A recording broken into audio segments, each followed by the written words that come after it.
your GM. We are here with David playing Amir the Marshal, Greg playing Saraid the Fox, Horst playing White Tree the Blessed, and Tyler playing Old Mac or Maxon the Seeker.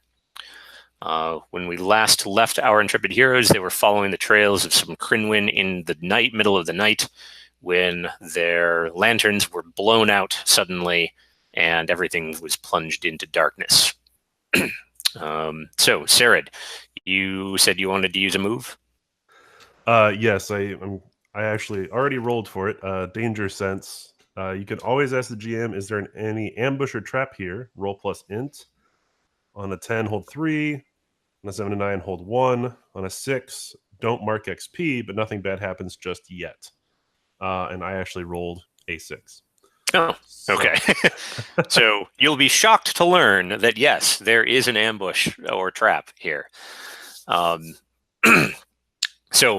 the lights dim out, and there's that just immediate gut-wrenching from everybody as you find yourselves in pitch darkness in the middle of the woods. And White Tree, you in particular you just know that there are Crinwin out there, right? Based off of that little bit with the frogs. So I think you are probably in the best, like the person most ready to react to the fact that there is that you're plunged into darkness. What's your immediate reaction? So who's next to me? I don't know. So I think we should probably maybe have come up with a marching order. So Gorlas would have been in the front, right? And then I asked Gorlas a question. I'm probably up near Gorlas. Yeah, and you were one of the people with the lantern too, right? So let's say Gorlas is up front, and then Saraid probably came next. And then, I don't know, let's say, well, Amir, do you think you would have been closer to the front or closer to the back? Probably closer to the front. Okay, so why don't we say Amir was coming next? Maybe put Brig at the back. And then, I guess, Squishy's in the middle. So, crew... Sorry, I'll send this in the chat in just a second. So, crew, and then we've got. And I had the other lantern, so I'm probably closer to the back to provide cover. That's kind of what I was thinking too. So we've probably got Helid and Tillip right in the middle, and then crew and Max.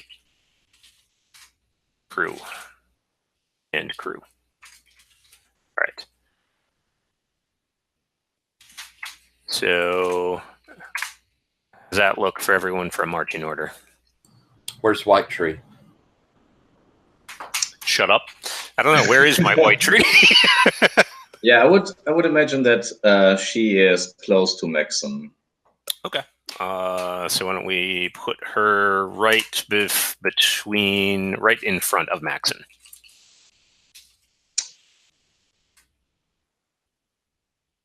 All right. So that's who you're next to, White Tree. You got one member of the crew in front of you, and then that was just awful.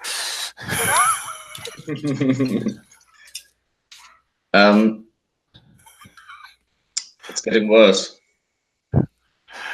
Shut up. Yeah. White Tree touches Maxon's forearm, and she says, "They're coming." Okay. I think I'll pull my knife out and get ready. Okay. Are you standing in defense? Yeah. Okay. So that's probably going to be a defend. Hold off on that. Let's kind of find out what everyone is planning on doing. Amir, is this something that you think your people would have or are trained for? Not like specifically like walking in a line in the forest and responding, but I think that like we're generally trained to remain disciplined in the face of like unusual circumstances. So like I would just like call out to them what I would want them to do. Okay. What do you want them to do? I want them to go back to back with like whoever's closest to them with their shields out. Okay. Cool. So basically, that sounds like you are having the crew itself. Basically, you're using them to defend. Probably so, yeah. And this, I don't know if shield wall counts here because it's kind of a double-sided shield wall, but that's when you form a shield wall with your allies. Everyone in the formation holds 1 defense.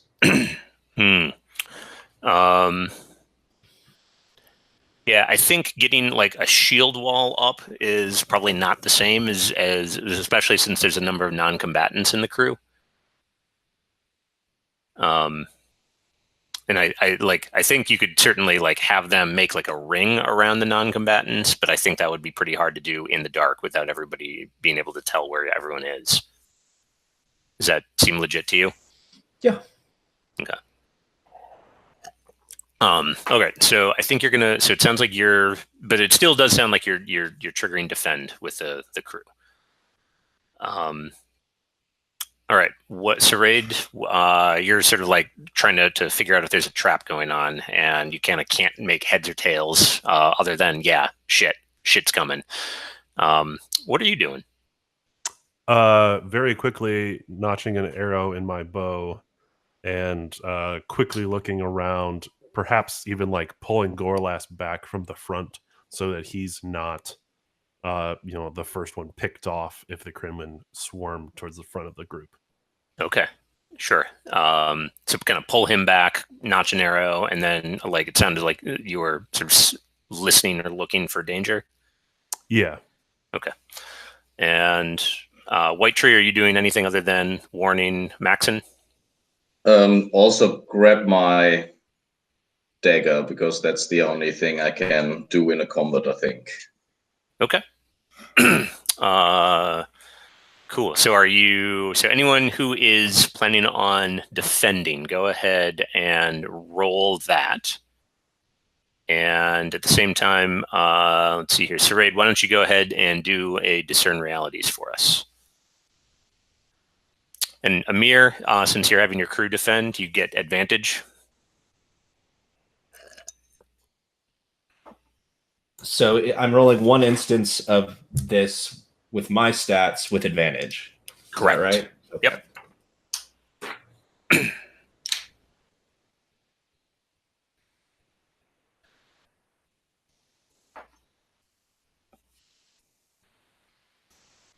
All right. Saraid, let me know what you got. I get to mark XP because I got a 4. Oh, sweet. Okay, great. And you were definitely like kind of out in front of everybody. So, okay, cool. That lets me know what's going on there. All right. So did anybody else roll a miss? Yes. Okay. I rolled a 4 as well. Okay. Right. So let's do this. Okay. So we'll start with Saraid. And so Saraid, you are like kind of stepping in front, like eyes. I'm sort of picturing this like the audience is seeing this in the like low light vision camera, right? So no one like you all can't see anything. We're just seeing like your huge pupils dilated, staring out into the night, and you hear that like high pitched or chittering noise that you first heard when you were on watch, and sort of like turn and I think probably like loose an arrow in that direction, and like almost immediately you feel boom, and you just get tackled and like go like rolling around in the wet dirt and mud, and you feel this weight and like squirming weight all over on top of you. And you're not like not even sure what happened to your bow. You're just sort of like, what the fuck? Meanwhile, Amir, your crew is sort of like, getting back to back, right? Everyone's trying to do the thing. And as you are doing this, like you have this boom moment flash where even though you can't see anything, your brain just starts like flashing images in front of you of when your crew, your last crew down south, died and how that happened. And I'd like you to tell us about that. So, I think down south there is like, there's like a blood sport, and I was like one of the forced people into this blood sport, and we're all trained together, and it was kind of like a slave rebellion, and we all just got put down except I made it away. Mm. And I just kept heading north. Sure, kind of put that behind you. Yeah. Do you think they're after you? I mean, I don't know if they'd bother to chase me this far, but I mean, you never know. Okay. Were you the leader down there? I think I was one of the chief instigators. Yeah. Mm. Okay, and that's sort of why you blame yourself for their deaths. Yeah. I mean, if I hadn't like instigated, then like at least some of them wouldn't have joined the fight. Okay. Oof. All right. So you are sort of like getting flashes of that. And White Tree, you're right next to Maxon. Maxon, what did you get? I got an 8. You had an 8, so you have 1 hold. Okay. So I think White Tree, you are sort of like same sort of thing, drawing your knife, looking out, getting ready and around. And as you are sort of like looking about, same sort of thing. Whoom, something just sort of like comes, like there's just this like wet, and then you sort of like get smashed by something coming out of there. Maxon, if you want to spend your hold to do something about it, you can. But otherwise, White Tree is going to get tackled and dragged away. Am I getting tackled as well? I suppose. If you spend your hold to intercept, then you're the one who's going to be getting hit and tackled away. Alternately, you could, have the effect. Okay. Yeah, I think. I think I will try to. Since I see them coming in at White Tree, I'm going to kind of. And she just touched me, so I know where she is. Mm-hmm. If I sense them coming, I am going to kind of. I mean, she's a poor old woman. I can't let her get hurt. Careful, White Tree. And I'm moving forward and trying to intercept them with my knife out. Okay. Are you more concerned about hurting it or just sort of like I'm interrupting having its charge? the damage. What's that? I'm having the damage. You're having the damage. Okay. So White Tree, you like basically and none of you can really tell exactly what's happening here, right? There's just like this scuffle in the darkness, and Maxon, you kind of pop forward and like you said, right, get in the way of it, and you feel something kind of just like poof, past you, Maxon, and White Tree. Instead of getting like full on tackled, you just have like feel this kind of claw and smash, and something like goes flying past you. So take a take a D6 damage and cut it in half. But you are somewhat disoriented. You're still like on your feet, but you're kind of like, what the hell? Something just smacked you off the side. All right.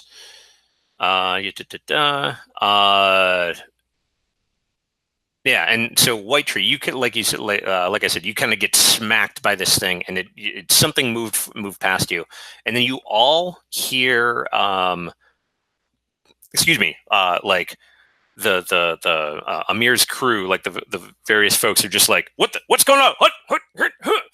And you can tell that they're all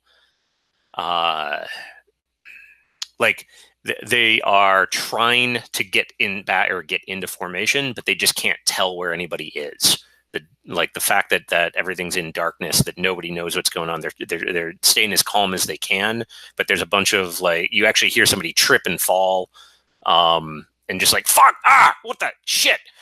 And there's just a bunch of chaos going about this, and Amir is surprisingly quiet during all of this. Let's see here. Sarid, I think you're probably in the most immediate problematic situation. So you have something like a weight on you, just squirming, and you can feel it sort of reaching and trying to grab at your throat. What do you do?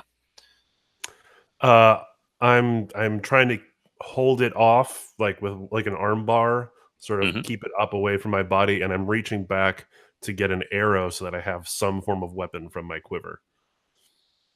Okay. So I can stab it with the arrow. Sure. So it definitely seems like you're defying danger here. I could go. I'm leaning towards strength because you're just sort of trying to force the thing back. But I could hear other arguments. No, I think that works. I think strength is good. I'm just trying to hold it up and all right, go for it. Do you not have a knife? Oh yes. No, I don't. But I got a 12, so okay. I at least keep it off of me. Cool. Yeah, no, you totally keep it off of you. I think you even are able to get the arrow and do a little jam, and it you hear this kind of hiss noise. But it's not a hiss, it's weird. It's it sounds like a cat hissing, right?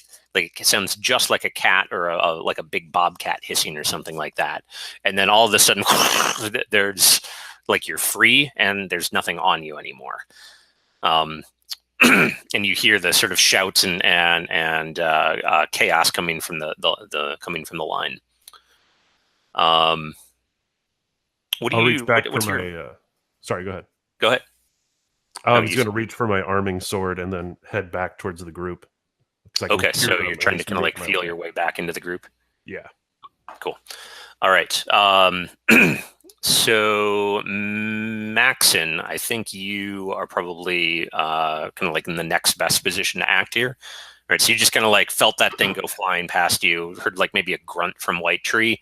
But otherwise there's just the people freaking out all around. You've got a lantern, but it's out. Right. First, can I ask, do their chittering, is it a language? Can that be considered a language? I don't think it is. Okay.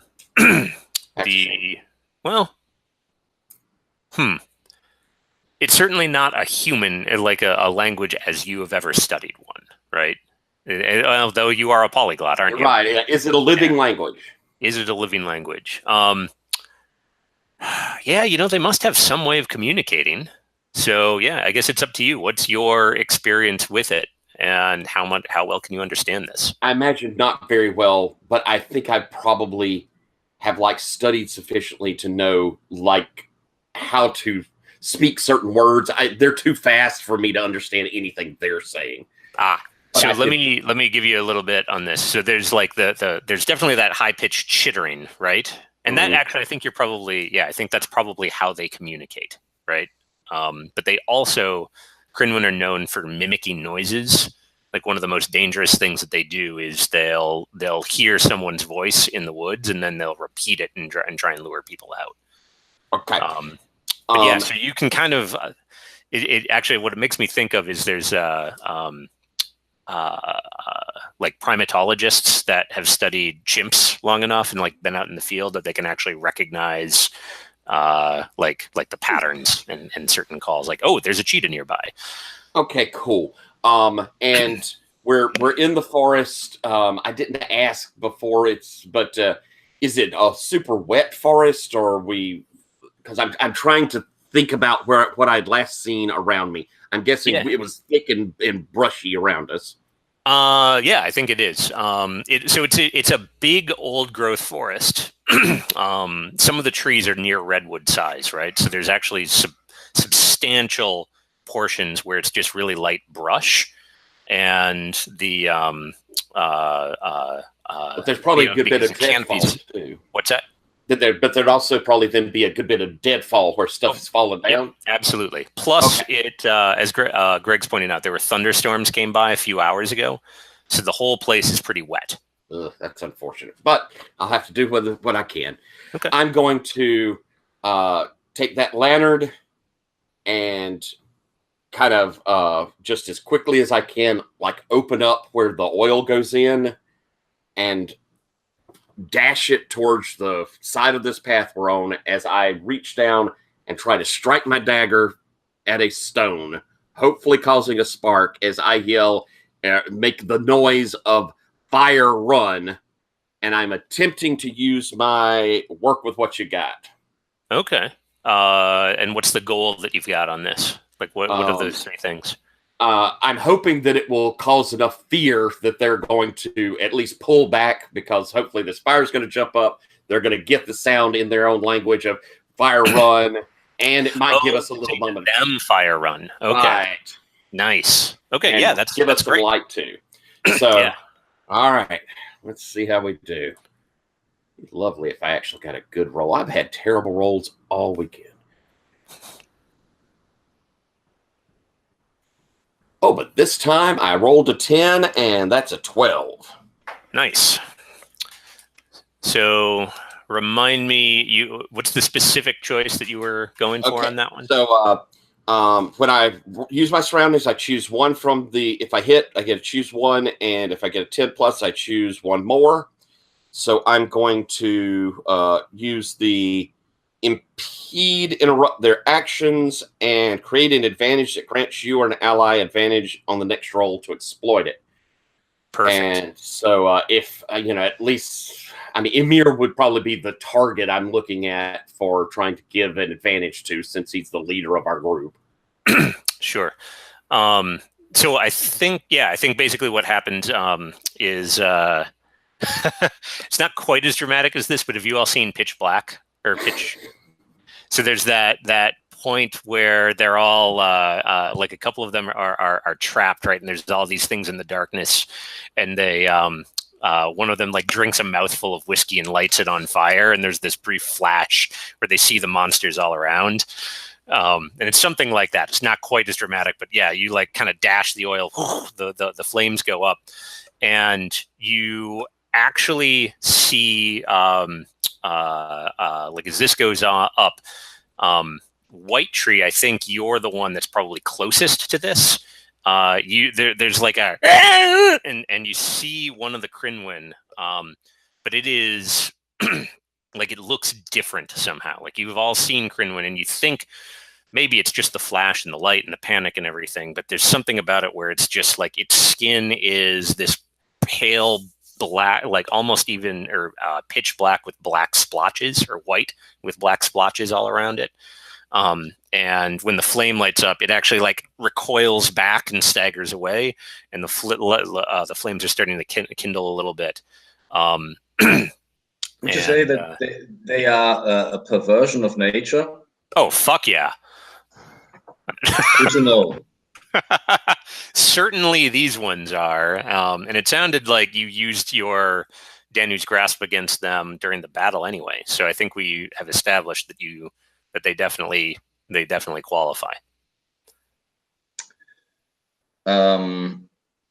So when I see the one creature, how many of these creatures do I see in the Flash of Fire? I think you just see this one. Like I don't think that this is casting enough light to like illuminate the whole clearing that you're in, but it's definitely giving you something to work with. Yeah. So White Tree tries to get closer to Max, still the dagger out, and complimenting him. That was brilliant, my friend. Only if we survive. Are you doing anything other than like sort of backing up and readying yourself near her? Yeah. Near him? Okay. What do you do? No, I'm readying myself and getting near to Max. Okay. Cool. So if your intent is to be defending, go ahead and roll it. Meanwhile, Amir, I think like when the flash happens and the flame happens, you like kind of shake yourself out of it and you realize that like, Jesus Christ, everything goes to shit. Or, insert deity of your choice here. But the like you realize what's going on, right? It's the like everything's dark. There's this flame. Your crew is just totally in disarray, and there's something. Maybe like if you were towards the head of the column, Sarid maybe is kind of off to your like up and to your left, and you see something in the like hanging out up and towards your right. That's just sort of like cringing back away from the flames. Okay. But it's getting like you can tell that it's not going to last for very long. Okay. What do you do? Let's see.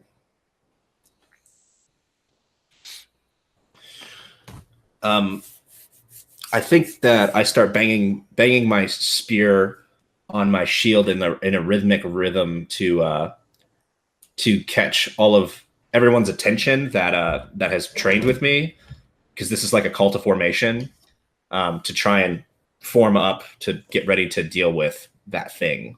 Sure. Okay. So it sounds like you're basically putting them in a shield wall. Probably, yeah. Okay. So go ahead and roll defend again. And both White Tree and Amir. Amir, you're already going to have advantage. Well, I think shield wall just happens when you form a shield wall with your allies. Do I have to roll? Oh, or do I just get to hold one defense? Let me take a look at that. Everyone in the formation holds one defense until they spend it. Okay. Cool. So you basically just give everyone one defense. That's awesome.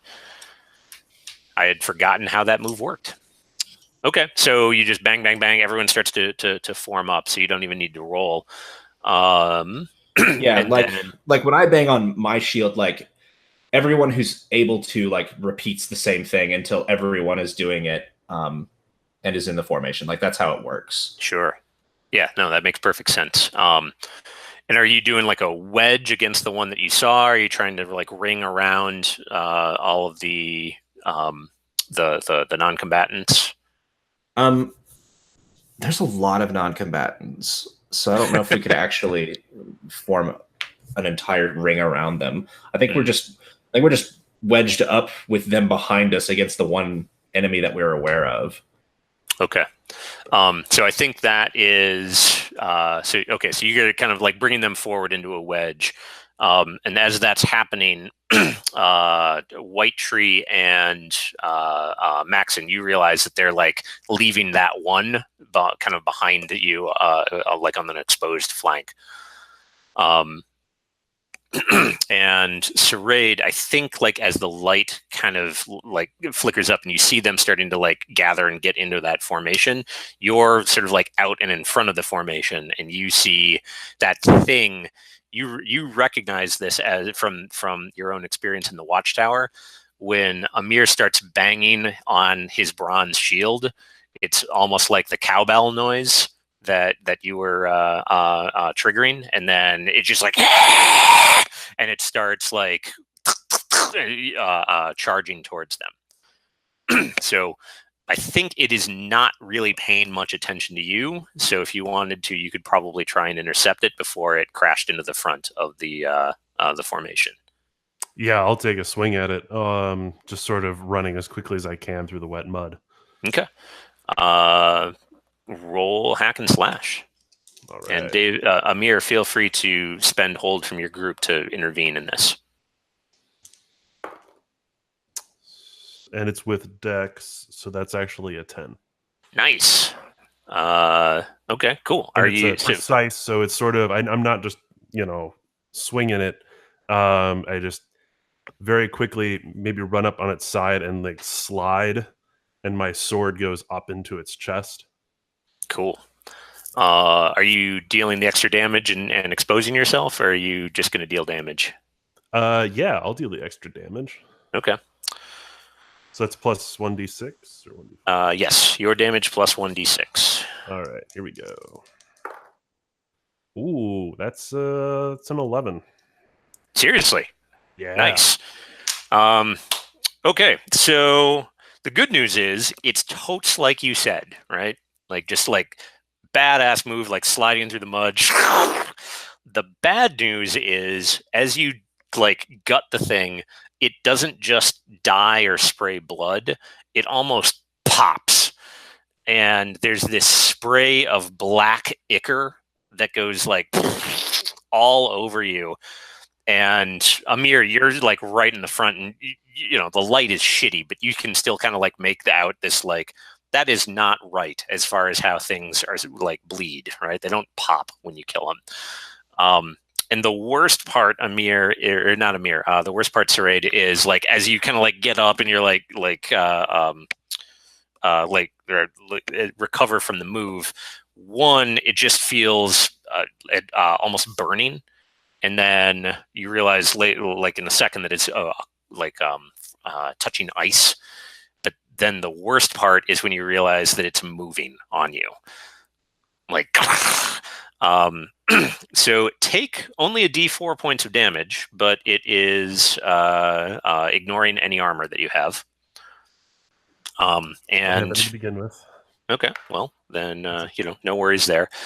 But yeah, you feel something like you feel like this blood is actually moving and skittering all over you. Meanwhile, at the back, Maxon and White Tree, that thing has started it gets over its fear of the flames, and you can like see that it's about to like charge in again at the you guys in the formation. What are you two doing? So I have a pretty bad defend roll on the table, but I heard something about advantage. Is that yes, still? I'm sorry. Yeah, you should be getting advantage for acting on the flames, that the opportunity that Maxon created for you. Still, this is a 6.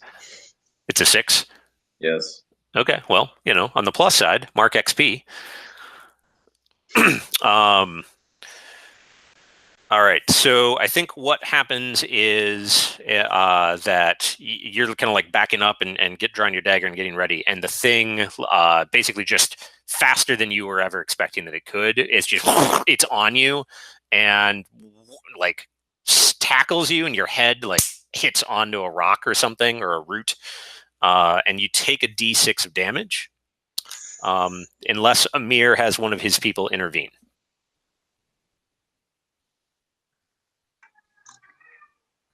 Yeah, I think we will. Okay. Intervention there. With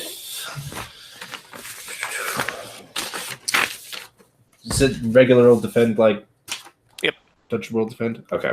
Oh, one difference is if you do the damage option instead of dealing your level, you do your normal damage die with disadvantage. Okay. Well, we'll have the attack's effect or damage. Have the effect. Okay, cool. So describe how you do that, or how that happens.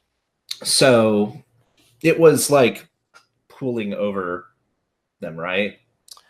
No, it's more like so you had your wedge like this, right? And then there's the one coming in towards the wedge, and Saraid sort of like slash that one right in front of you. And like back here where my thumb is, that's where the attack is coming from. And this is where like White Tree and Max are. Okay, and that's who we need to have the effect? Yes. Okay. I think we hear it, and we like there's like a clack clack, and that lets everyone know like about face, and it's like a reverse wedge. And we raise our spears because we know our allies are back there, we have this reverse wedge, and we all go rushing forward, and we like raise our shields to get between whoever's being attacked and the attacker. And it like, it doesn't work perfectly well. It's not something we've had a lot of opportunity to practice, but we have practiced it. So like we get some of them out of the way, but other of them do get like slashed, or some of the crew. Yeah, so it's just one thing that's attacking you, or attacking White Tree. So what I'm actually thinking is maybe like you do that and you like get the thing off of her before it can actually like choke and throttle, but she still gets that initial like knockdown type of thing. Yeah, so we like get the shields between the thing and her, and then push it off, and that kind of breaks our formation up a little bit, because that was our one defend that we had from formation. Oh, I thought that everyone in the formation holds defend. So like each of my crew gets it? Yeah. Okay. Well, that's cool. So I've got 6 defend as long as I maintain this formation. Sure. Okay. So spending 1 to basically like have someone or like turn about and march this thing off of them or off of her. Yeah, that's cool. what it sounds like. All right, so White Tree, you're taking that D6 of damage halved again. Okay, and then you kind of like push it. Amir, your crew sort of like turns and pushes this thing back, and it is like like skittering away, trying to get away from all of you. And you realize that it seems like there's just this one left. Like there's not. You don't see any others. In the immediate area. Okay, so we've got it caught in this reverse wedge that it's trying to get around, and I think we just like surround it and just start raising spears and putting spears down into it. Okay, try and keep it in the middle of this reverse wedge. Cool. So it's not at this point trying to attack; it's trying to get away. Mm-hmm. Let's see here. Yeah, I think it's probably just a matter of y'all rolling your damage and seeing if you take it out. And if you do, cool. And if not, it's gonna like slip away unless one of the other PCs does something. Okay. Does that sound good? Yeah. So my crew's damage is D8. And they're warriors, correct? Yeah, that's what pushed them from a 6 to an 8. So that means for every additional warrior, or everyone that has a warrior tag adds +1 damage. Okay. Sweet. So a D8 plus 5 or 6 or? Yeah, I think +5. +5. It's like when a group of enemies attack, pretty much the same. Yep. Well, I rolled an 8 on the D8, so that's max damage. Fuck. Okay. That's great. And you're still in formation, so everybody's still got a shitload of defense, right? Yeah. Yeah. So I think what happens is it's like you said, right? You just sort of like surround the thing and right and stab into it, and it does do the thing again, but everyone's got their shields down, and now that they've seen it, they're all sort of like cautious, and no one's getting that stuff on them. Meanwhile, Sarade, you have a skittering, freezing, burning fluid all over you. This is kind of freaking you the fuck out. What do you do? I'm rapidly going to run towards wherever I can figure White Tree and Maxon might be, and just screaming, "Get it off! Get it off!"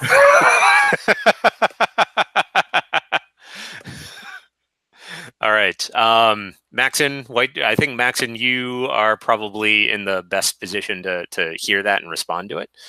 So I think you probably are able to slip between the formation as they sort of move around you, right, or move past you. And then you sort of see vaguely Sarade screaming, "Get it off, get it off." What do you do? Can I tell what he's talking about? I mean, do I see him covered in this stuff in the dark? Barely, right? I mean, you got to remember, you've got basically a campfire that you're, working against, and it's starting to dim because it's just like a vial of lantern flame. So yeah, he's just sort of running around. Maybe he's got some blood on him or something, but you can't really tell. or one of these things has turned invisible and now it's attacking him. Let's see. Am I hearing more of these of the Crinwin attacking? Does it sound like they're still charging in at us? Okay, so it sounds like you are discerning realities, right? Because you're trying to tell what he's doing, what's going on with him. You're trying to tell if there's threats out there. So go ahead and roll it for me. That's off wisdom, isn't it? It is. That's a shame.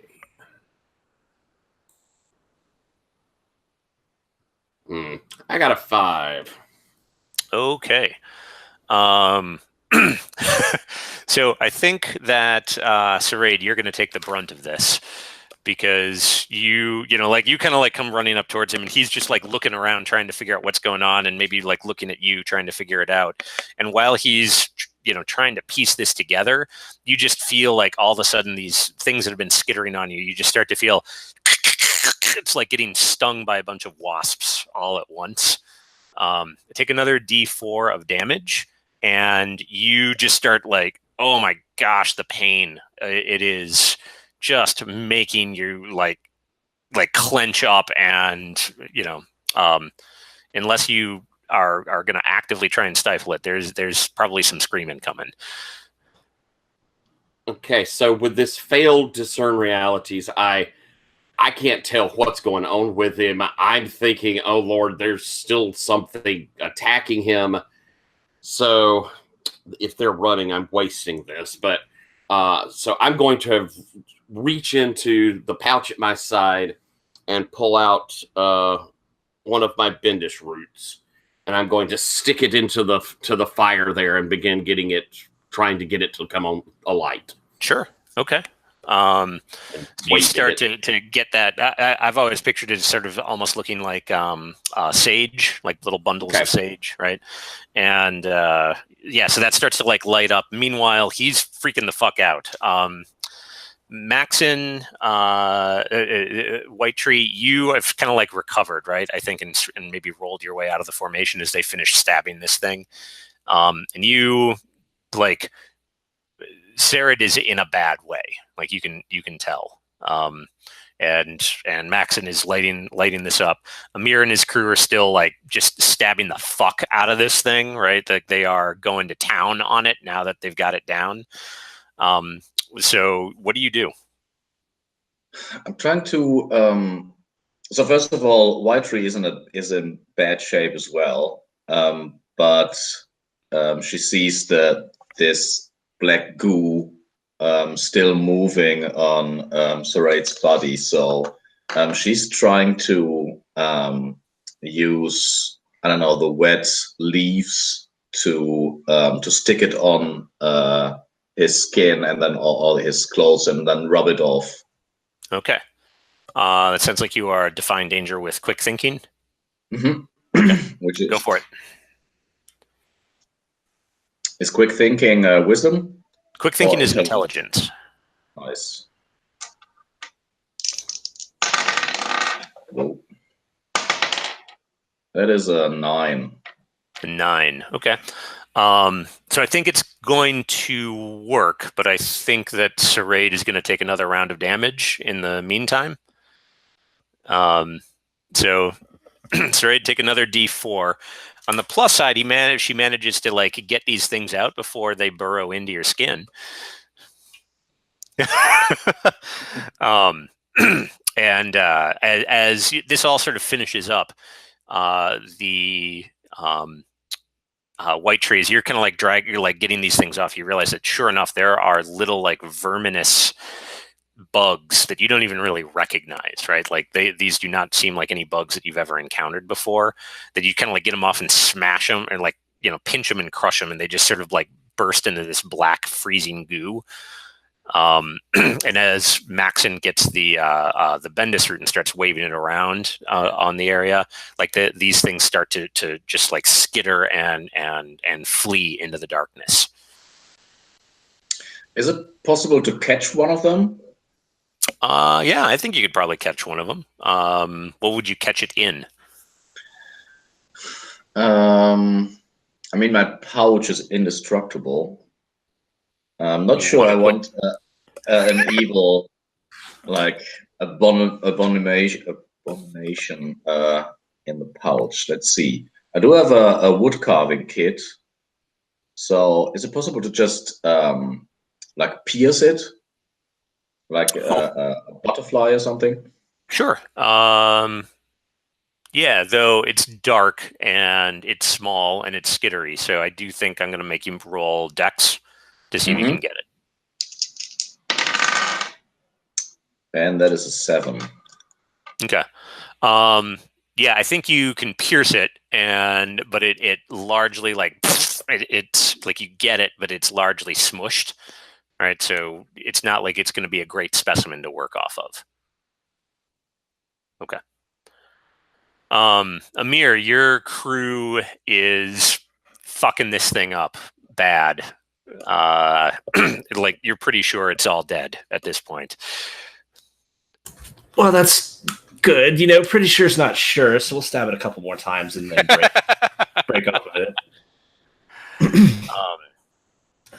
All right. So the like the adrenaline of the moment starts to ease off. The Helid and Tulip and Gorlas are just sort of like you've kind of find them, and Helid's actually like got his shield out and his spear out, and he's just sort of like looking around trying to figure everything out. Tulip is like wide fucking eyed, got her spear out, but she's like holding it totally wrong, right? Like holding it sideways instead of pointing out. And Gorlas is just like, got a dagger and just grim set. Just they're all huddled together as this is going on. But you're able to sort of, get them to chill out a little bit. What do you do what do y'all do at this point? I mean, probably still try and pick up the trail. Like, even though this is weird, that's my priority anyways, is picking up the trail and continuing to follow. I don't know if the scholarly types are going to try and dig in and investigate more, but well, I guess first we need to get lanterns lit, but Yeah. Yeah, so with a little bit of time, there's no problem in getting the lanterns relit.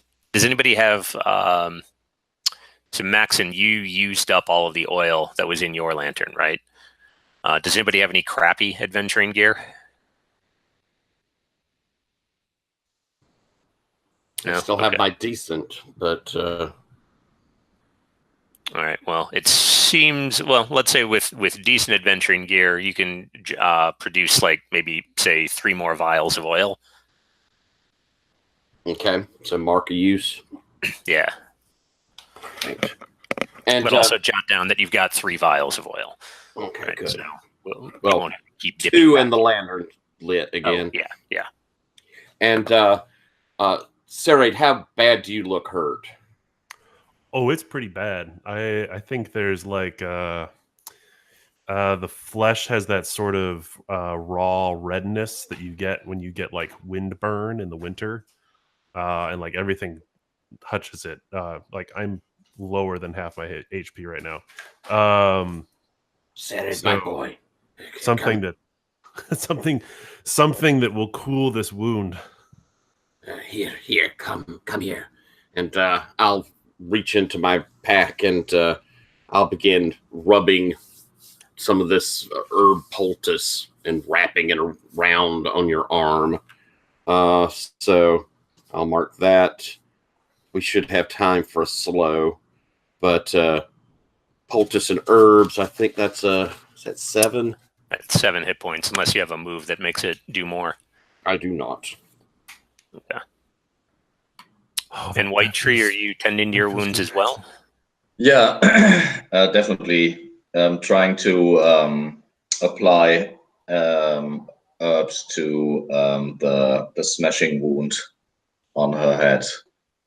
Okay. It's probably like a pain-killing herb or something like that. Yeah. All right. So yeah, everyone is kind of patching themselves up. And while that's happening, Gorlas and Brig kind of come up to you, Amir, and they are Gorlas is just like, what the hell is that? Those are not Crinwin. What is going on out here? This is fucking nuts. And even Brig is like, Amir, I don't think you've ever seen her shaken like this before. I mean, they looked like Crinwin until they didn't. Something was inside of them. I've never seen a Croon explode. No, something else was inside of them. Did you get a good look at it? What was it? It was like a, No, go ahead. it was this inky blackness was filled with these little worms. First I felt hot like fire, but it was that cold fire. Like you get from frostbite. It's a parasite, sounds like. Something to keep an eye out for, but nothing means we shouldn't keep on. Pull yourself together. I'm going to ask you to make a loyalty check on the followers, Amir. So that's going to be roll once. I think your crew has loyalty of +2, and Gorlas has loyalty of +1 right now. So just add the same modifier to both rolls. Can I spend their inspiration to act fearlessly in the face of this terror? Oh, sure. You could do that instead. I will do that instead. Okay. So Gorlas has used one of his inspiration, and your crew have each used one of their inspiration. Tulip and Helid are strangely chill about this. Wait, no, that's not true. Tulip is hyperventilating. Though, do you want to like talk to her down too and have her use one of her inspiration? Probably so, yeah. Okay. All right. Helid though Helid's fine. He's remarkably calm. He's probably in shock.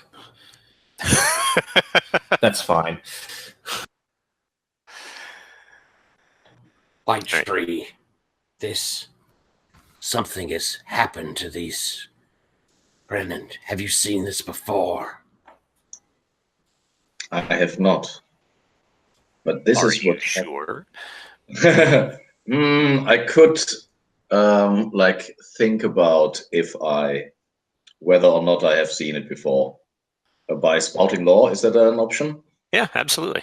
And if you want to kick it around, I'm fine with Maxon if you want to provide aid on this, since the two kind of throw ideas back and forth.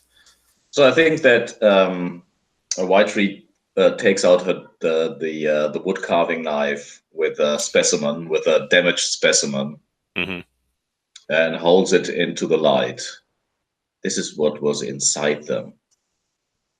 I think it is some kind of evil charm. Let's see. Well, this is a 9.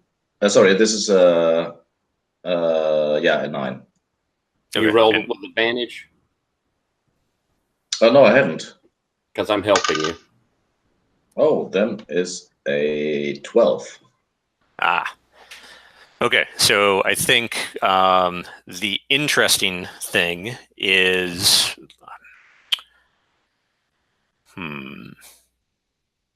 so the interesting thing kind of confirms your suspicion, right? Like that was inside, and that's some sort of evil charm. Particularly, you're positive that this is not in any way, shape, or form a natural thing, White Tree. It seems like something. It's an absolute perversion of nature, and in fact, as the light touches on it, it actually starts to sizzle a little bit in even just the lantern flame. And it makes you think that it's some sort of congealed animated darkness. Would I make the connection with the mall? Almost certainly, and I think that's the kind of useful thing is Maxon, as that kind of like as she sort of mentions that bit about the congealed darkness and a perversion of nature, it dawns on you what the mind gem said about the thing. It was a weapon drawn forth from the things below. Mm-hmm. And you recall, I think you recall reading something at this point about some vague reference to a time when the Green Lords, and this is all in almost like poetic, dead language translation type thing. Something about the Green Lords turning to the things below and calling up great evil to put down their own servants. And the Green Lords are the makers. Green Lords are a faction of the makers. So actually, and the thing that they, the thing that you remember reading about it is that the weapon that they drew forth, or the thing that they drew forth, was a seeping, creeping darkness that the other makers actually burnt the forest to deny it cover and expose it to daylight, because they knew that the sun would be this thing's undoing. This is maker made. Fire, light. Those will be our allies. Or will they? Or will they destroy us all? It's your knowledge, your dark knowledge, that brought this above the earth. It should be hidden forever, not exposed. I did not bring this forth, White Tree. It came whether I was here or not. Had I not been here, though, it would have taken you with it. And I am thankful for that, Maxon. But it's your curiosity, the personified, that brings these things forth. And I'll kind of shake my head as I walk away. Hey, Maxon, you are steeped in lore about the makers and their arts, correct? That is correct. So I know you didn't do the roll, but you assisted on a spout lore, so I think it'll work. When you spout lore about one of your topics, you can ask the GM a follow-up question of your choice, even on a 6-.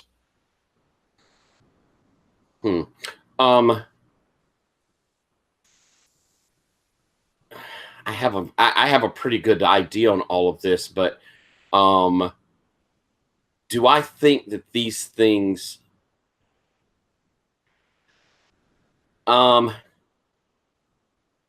I think these things are breeding, like there's more and more of them, or do I think there's like a static amount? Did something get cracked and they escaped, or are they now breeding and just going to flow out? I think more from your understanding of how these things work, it seems more like there's probably a source and it's tainting individual things, but it's not necessarily like viral. Gotcha. Probably. Then I'll go up to Amir and these things, they've disturbed something, the Crinland. They've opened something they should not have. We must seal it again. We must close them off. If we can, then we will. But first, we got to get this child. I believe we will find them in the same place. I hope we get there before the child is exposed to such things. I'd like put an arm around you and like draw you in a little closer. Best not say that too close to Helen. I think probably around this point you've realized that Saraid has just started marching. Oh. Saraid has no more time for this sitting and conferring and looking at bugs in lantern light, and is just marching off directly in the direction we were heading. All right. Amir, do you do you have the crew follow? Gorlas, is he going the right way? It's the way that we were going. All right. I'm gonna have you, because there's a chance now that Gorlas might not be able to follow the tracks, right? So, or might get you all lost. That was one of the dangers of doing this. So I am going to ask you to have Gorlas roll to do his thing. So his quality is +0. So if anyone can think of a good way to aid him, it wouldn't be a bad idea to do that. At the very least, I'll look over towards White Tree to say, White Tree, you know where this maw is. Surely that's where they're heading. At least point the man in the right direction. Have we lost Horst?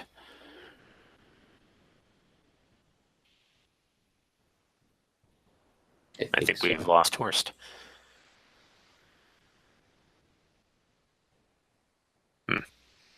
All right. Well, I have a hard time imagining that White Tree would not point him in the right direction and kind of help him go that direction.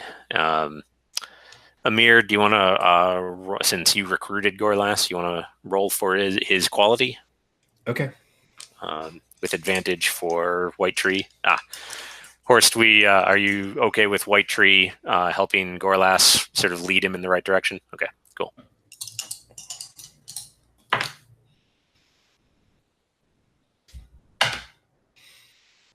So 8. 8. Okay. So when a follower does their thing on a 7 to 9, they do it, but there's a cost, a consequence, or a limitation. Okay, and I think that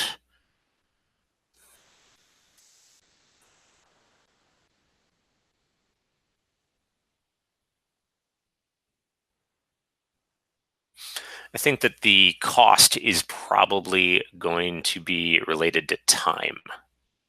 Like I think there end up being like a handful of cases where like the tracks are actually heading away, or the tracks actually lead you away from the like the path that White Tree, you're pretty, like, it's hard to tell in the night, right? But you're pretty sure that you're being dragged away from the maw. And sure enough, after like almost every time that happens, Gorlas is convinced, right? He's following the tracks. He's absolutely sure that they're going this way, and you can't deny it, right? The tracks are in fact leading that way. And each time it sort of like leads you away, and you just sort of like hits a dead end, and you start to realize after maybe an hour of this that they are sort of intentionally leading you, intentionally sort of trying to draw off pursuit. Yeah, I approach Gorlas and say, "This is trickery. We need to go to the mall, not follow the tracks."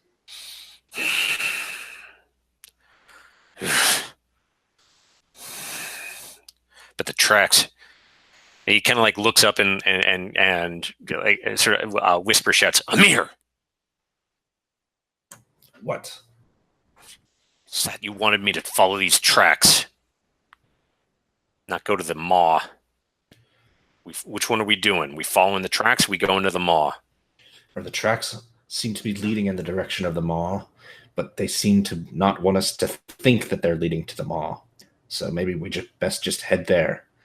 And he makes a little sign against evil.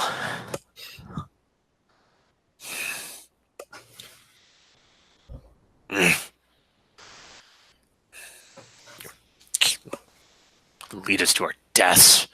And he actually like looks at White Tree, and then he kind of like looks at Amir, and he looks back at White Tree, and he's like, "Well, you know that if you're going to go to the maw, you're all going to die. She knows the way. You don't need me."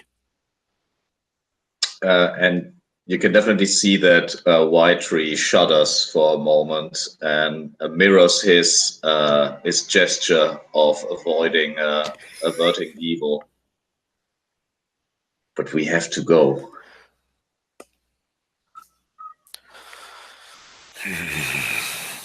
Goras, do you really want to travel through the woods by yourself?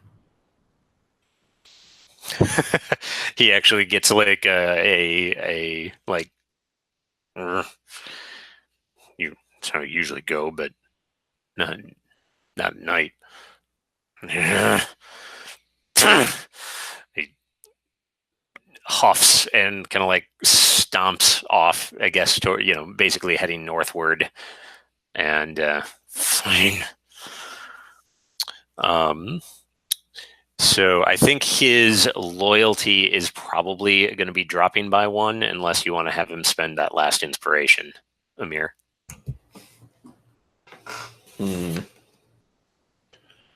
Yeah, we'll go ahead and have him spend that last inspiration. Okay. All right, so he is out of inspiration at this point. I just grab him by the shoulder as he's like huffing and puffing, and I'm like, "It's for the child." And I think that's why he's like okay with it for now. Sure. Okay. And the rest of everyone is, clearly on edge, but they are okay. They grit their teeth and they set after it up or after. All right. Maybe another hour comes, and it's the sky is actually starting to lighten a little bit, which probably alleviates everybody's worries quite a bit. Still, that kind of like just the dim light overhead, not like actually like the sun hasn't actually come up. It's just the lightning towards the horizon, which I guess you can't see because you're in the woods.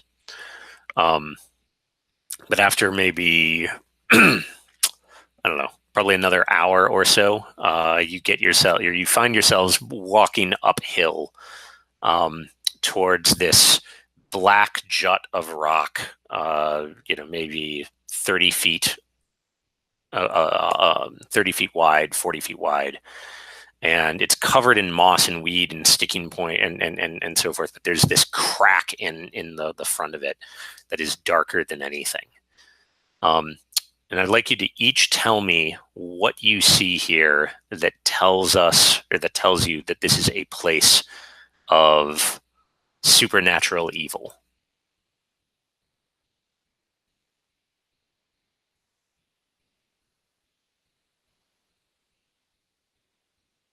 So whoever feels up to it, go ahead and jump in.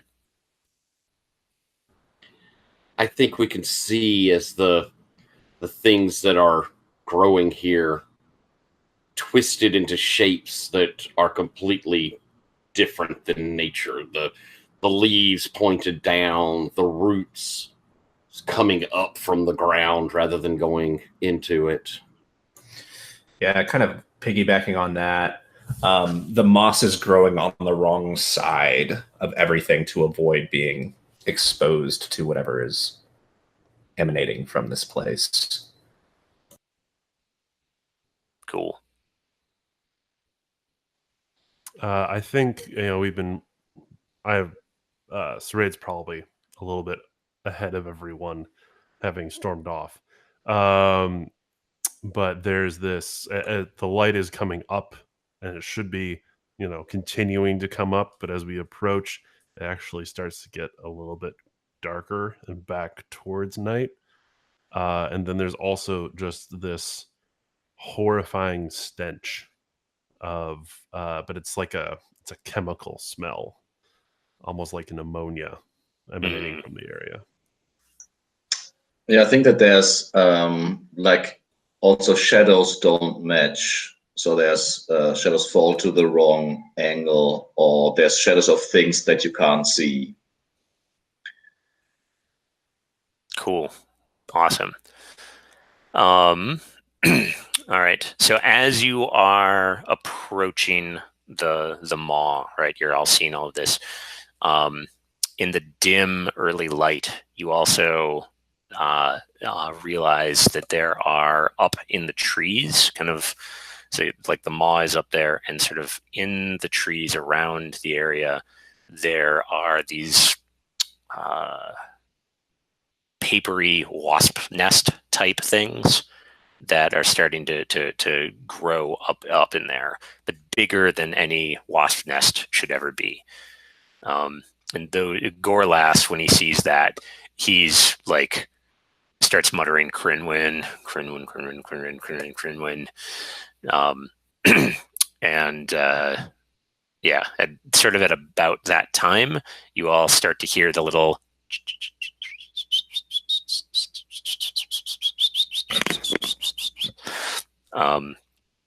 and then you start to hear growls and hoots and threatening animal noises coming from completely the wrong directions, right? Like it's all coming from up in the trees and around you.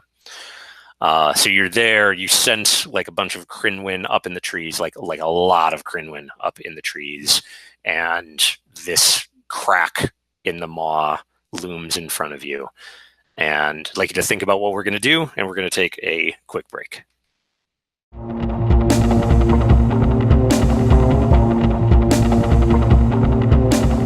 Welcome back, everybody. So when we left off, you had gotten to the front of the maw, or to the mouth of the maw, or had it in your sights. We learned about the moss growing away from the opening instead of where it should be, that the shadows are cast in the wrong directions, and that all the trees and everything, and the roots and the plants all grow in twisted, weird shapes. And the whole place seems darker than it should be, even though it's still kind of dark. There are little Crinwin nests or smallish Crinwin nests up in the trees, and you're starting to hear all sorts of little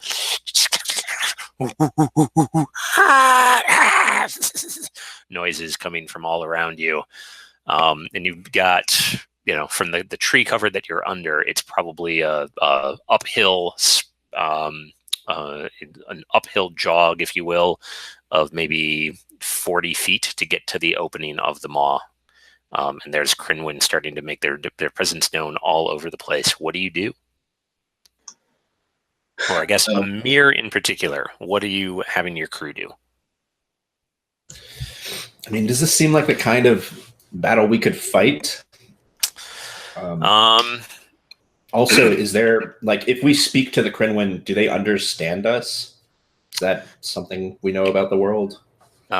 You personally have never seen anything that would indicate that the Crinwin understand language, or at least like get the meaning behind it. They can mimic words, but they don't seem to communicate. Now, with that said, you have an amazing linguist with you. Whether or not you know that or respect that or not, I don't know. I have two questions. Yes. One, are there what kind of spirits are active here? Ooh, spirits that are active. This place is the natural spirits of this place have all fled long ago. The only spirit that you sense active in this place is the horrible, horrible presence that you felt long ago. In fact, now would probably be the time for you to mark that debility that we were talking about. So I think this is the first time that we've run into it. Debilities in Stonetop, instead of one per ability, there are one per stat. There are 3. So you can either be weakened, you can be dazed, or you can be miserable. And I think all 3 of them would work. But I'd like you to tell us which one you choose and why that one. I'm torn between dazed and confused, or dazed and miserable. I'm sorry. I think miserable makes the most sense, because obviously this is a like nature here is in a very miserable state of affairs, and that affects Whitetree like personal. Okay, so like you actually feel sickened yourself and drained by being here. Okay, cool. Like it's like an empathy thing. Like I feel the miserable state of nature. Absolutely. In my bones. Great. So does that answer your question as far as what spirits are here? Yes, and then the second question would be: I can communicate with natural beasts, and we know that the blackened crenwins, that they are not natural. But are these the ones that are on top of the trees? Are they, considered natural beasts? I don't think so, because the ones that attacked you in the village were susceptible to your Danu's grasp, right? Mm-hmm. And they were not these corrupted ones. So I don't think it's fair to call them natural beasts. Now, with that said, when you communicate with natural beasts, how do you do it? Like, do you speak to their spirits, or do you speak their language?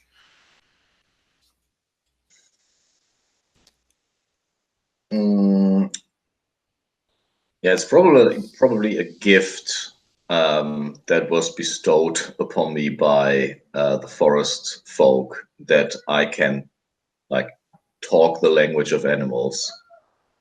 So not necessarily by communicating with their spirits, but actually mimic their sounds and understanding the sounds they make.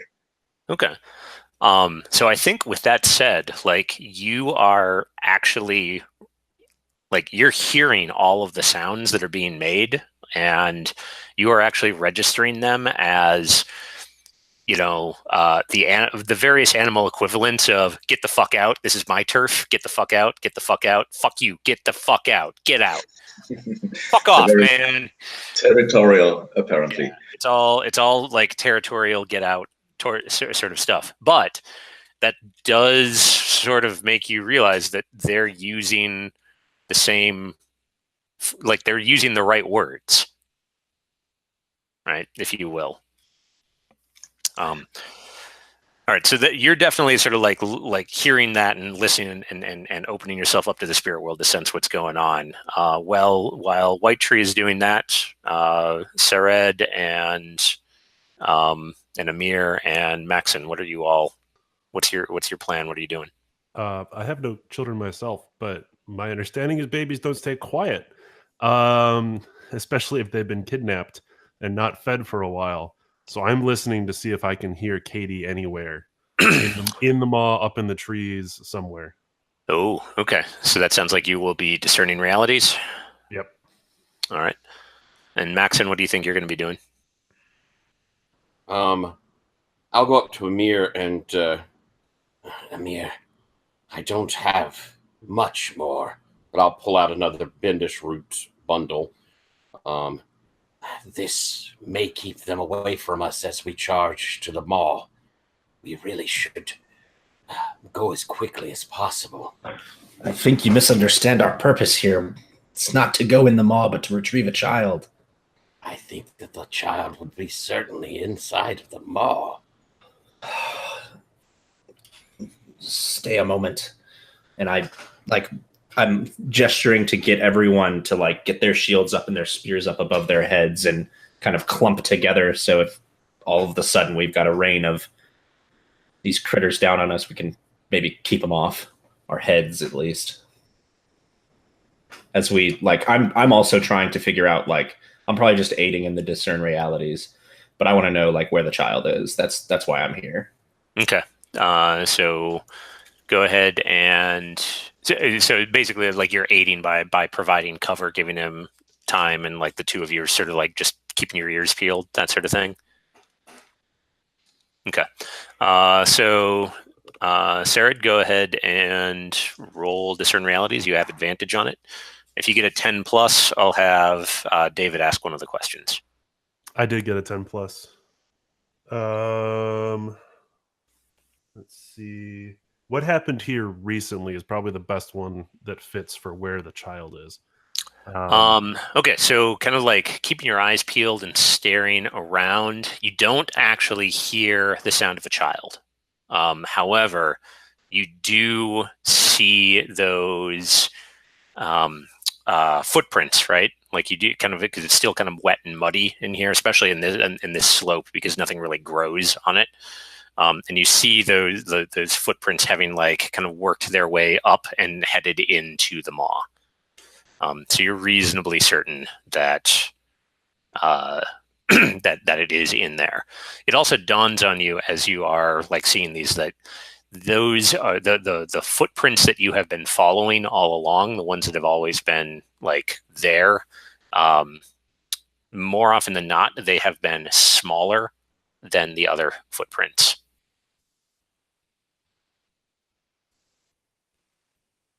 All right, Amir, do you want to ask the second question? What here is useful or valuable to me? From a tactical standpoint, the mouth of the maw itself is fantastically useful to you. Right, it's basically a built-in choke point. There's no, if you can get to that, there's very little chance that the Crinwin outside are going to be able to do shit to you. The downside, of course, is that you have no idea what's actually inside there, right? Other things like, of course, the Bendis route that Max has presented, like that might work. You don't necessarily know, but it probably wouldn't fend off a horde. It would probably just sort of keep some of them at bay. Does that answer your question? Yeah. Okay. Sarah, you get the third one. What here is not what it appears to be.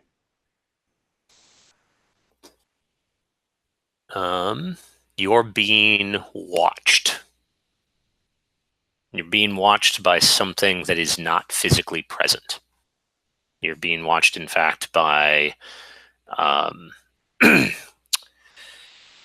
yeah, you're being watched by something from down below. How can you tell?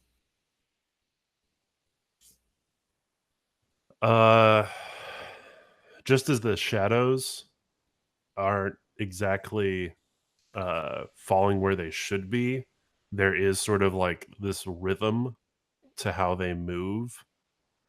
And I can see it. There's like where there should be where there's heavy shadows, it's sort of moving around the clearing, and it's starting to move towards us. Yeah, that makes total sense. And in fact, as you sort of make notice of that, you also start to hear little whispers. Whisper, whisper, whisper, whisper, whisper. And you all start to actually feel that wind picks up a little bit, like a little bit of wind. And Maxon, well, yeah, so you all start to feel a little bit of a wind, even though the flames in your lanterns don't move. And then you start to all sort of hear that in the backs of your minds. I'd like you to each roll plus whiz for me. On a 10 plus, I will give you a little insight into what's going on, and you will never be subject to this again. On a 7 to 9, I will ask you something, but you will be able to shake yourself free of it. And on a miss, I will cackle gleefully.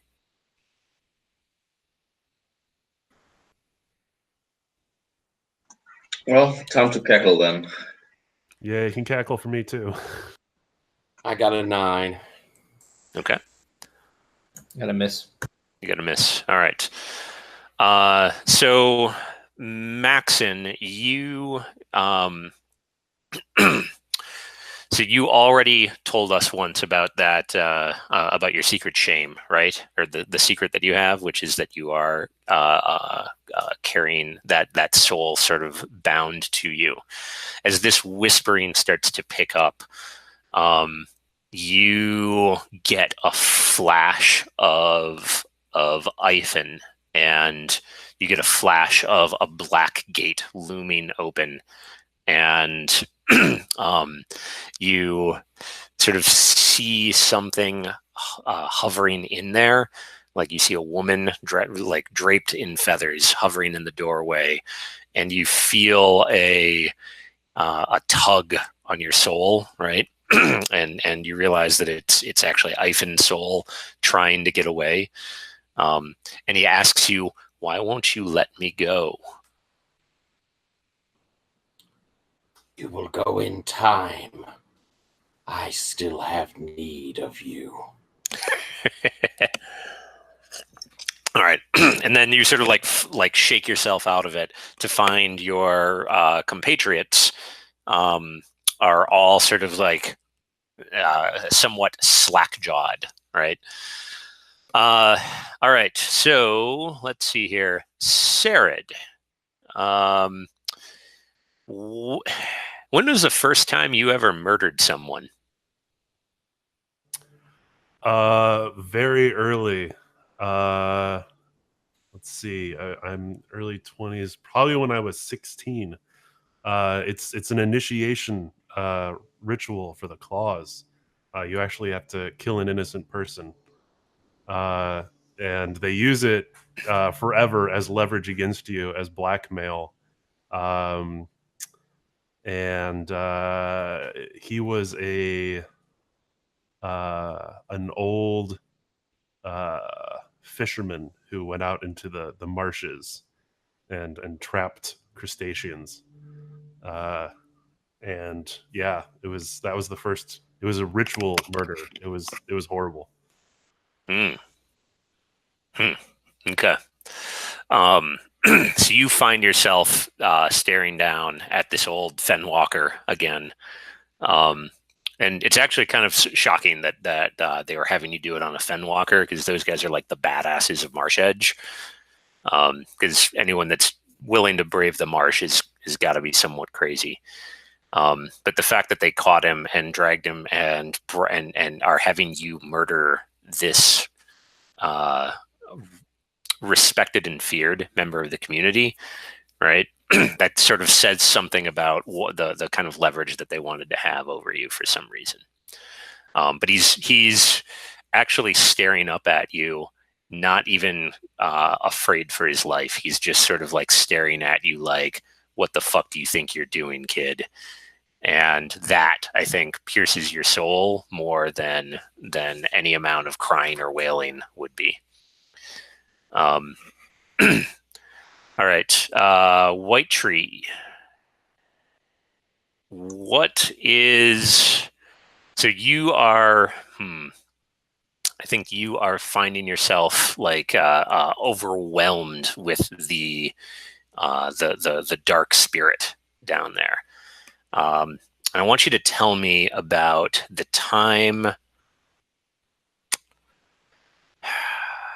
I want you to tell me about the time that you spent with the forest folk that you are most... Yeah, actually most ashamed of. Let me think. And actually, if you want to, if you need time on that, let me know, and I'll ask Amir a question. I think it was like during another hunger period early on, and I asked the forest folk like how to call animals to me, and then when I was hungry, I would call a rabbit to me and have a conversation as much as you can have a conversation with a rabbit, and then just used its not being suspicious of me to kill it and eat it. So I was betraying its trust, and it's not something you're supposed to do. Did any of the forest folk ever find out that you did that? And actually they did. Like I was obviously watched by birds and other creatures of the forest, and they confronted me with it, and I lied about it. I said it wasn't me, and it never happened. It wasn't me. Must be somebody else. Yeah. What did they? How were you disciplined? I think that the recurring dream of being buried alive might be like have the root in their punishment, that they like buried me for like half a day or something underground. Oof, that's rough. Okay. Rough people. Amir, when you find yourself like having it's a fateful conversation in which you were sort of convincing your fellow slaves, right, like your fellow gladiator types, that it was time, right, that it was finally everything was in place, and you were having that last conversation, that last moment where you were getting everyone to go.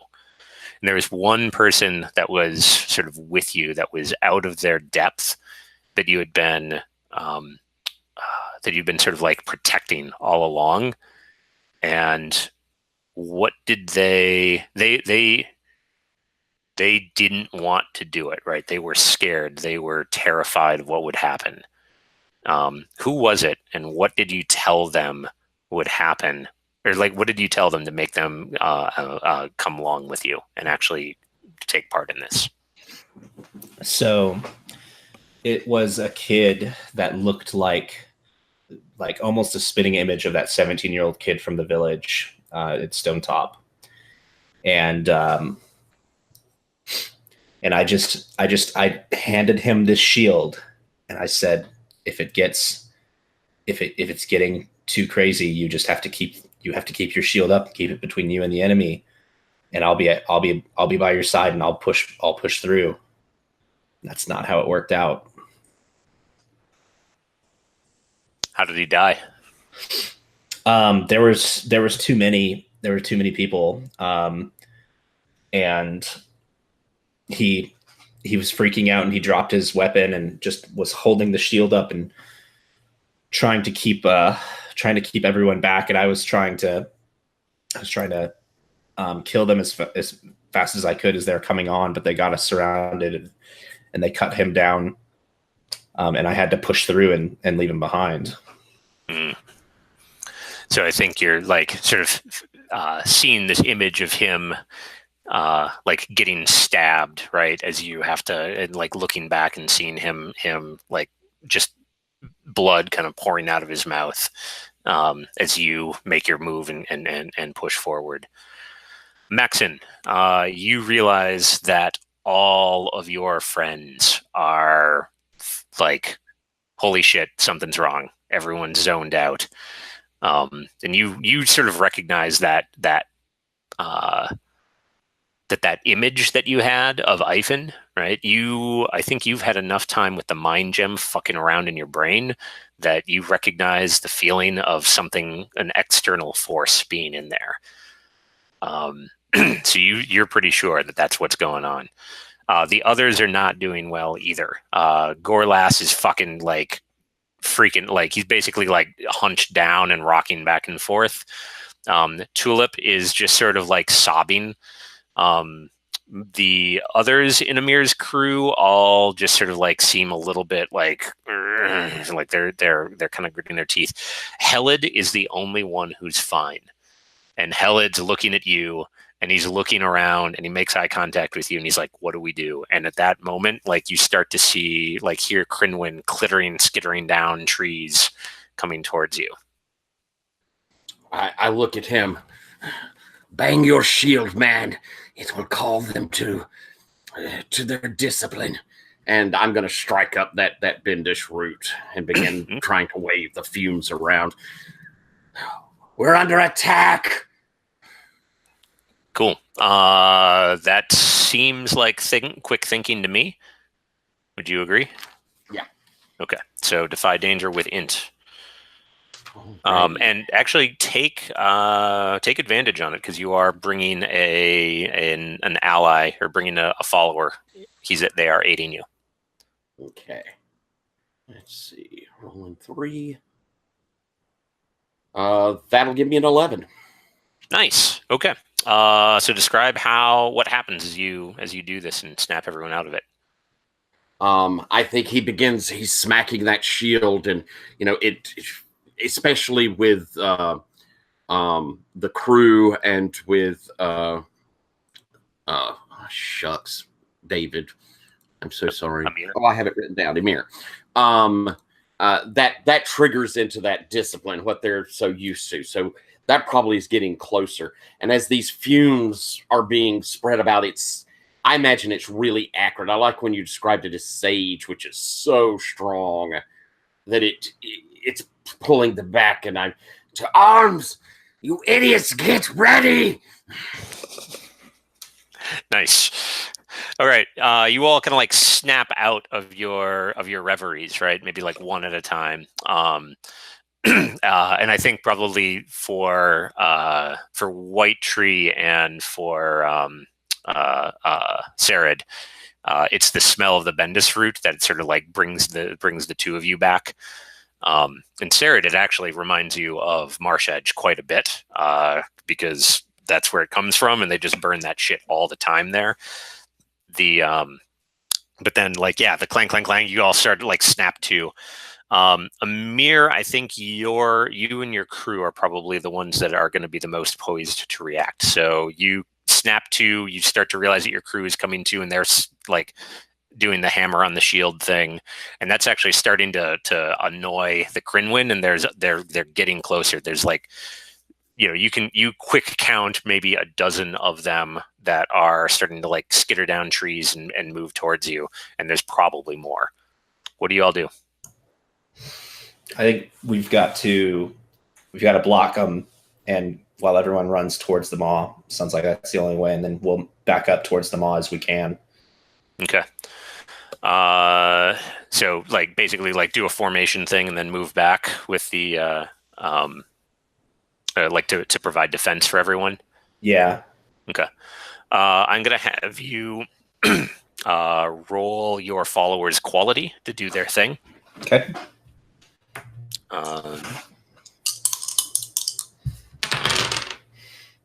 So what's that plus? Their quality is +1 unless you took an advantage that gives them otherwise.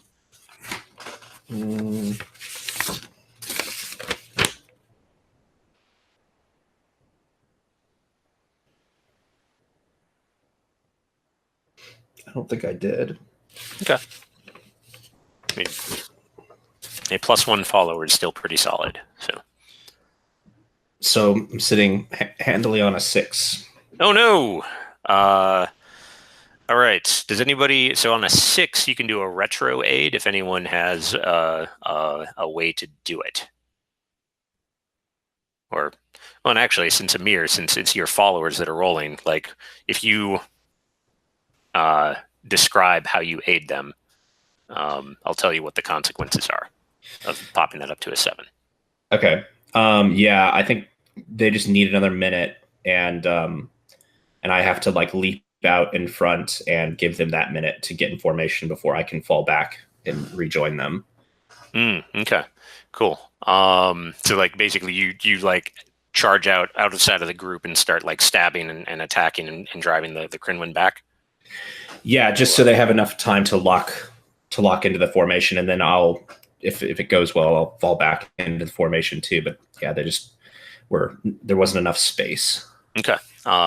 Cool. So I think I'm going to have you hack and slash to play that out. Okay. I guess it's more going to be a defy danger with strength, right? Then because it's not like a specific enemy that you're going out and engaging. Yeah, I think that's right. Okay. Go for it. 8. Okay.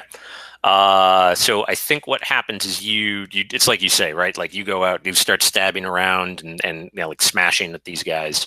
But I think one or two of them gets a lick in. But tell us, kind of describe how this goes. And I'm going to have you take D. What do these guys have? These are just normal Crinwin. Yeah. So I think you're going to take a D6 plus 2 damage. Okay. And take a few licks as you get your whole crew and everyone moving. Okay. So I'm taking 5 damage total. So yeah, I think I just leap forward with this long steel tip spear, and I'm not trying to like kill any particular Krenwin. I'm trying to keep him back, and I'm just like any that get too close, I bash with the shield, and any that are far away, I just sweep the spear across to either slash them or trip them up.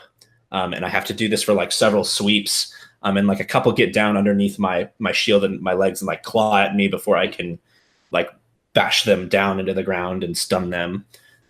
And then I can like, after getting kind of clawed at my legs, I manage to like fall back into a formation. Cool. All right. So you said you took 5 damage. Is that after your armor? Yeah. Holy cow. Yeah, the only time I could roll a 6 is when it's damage against myself. So all right.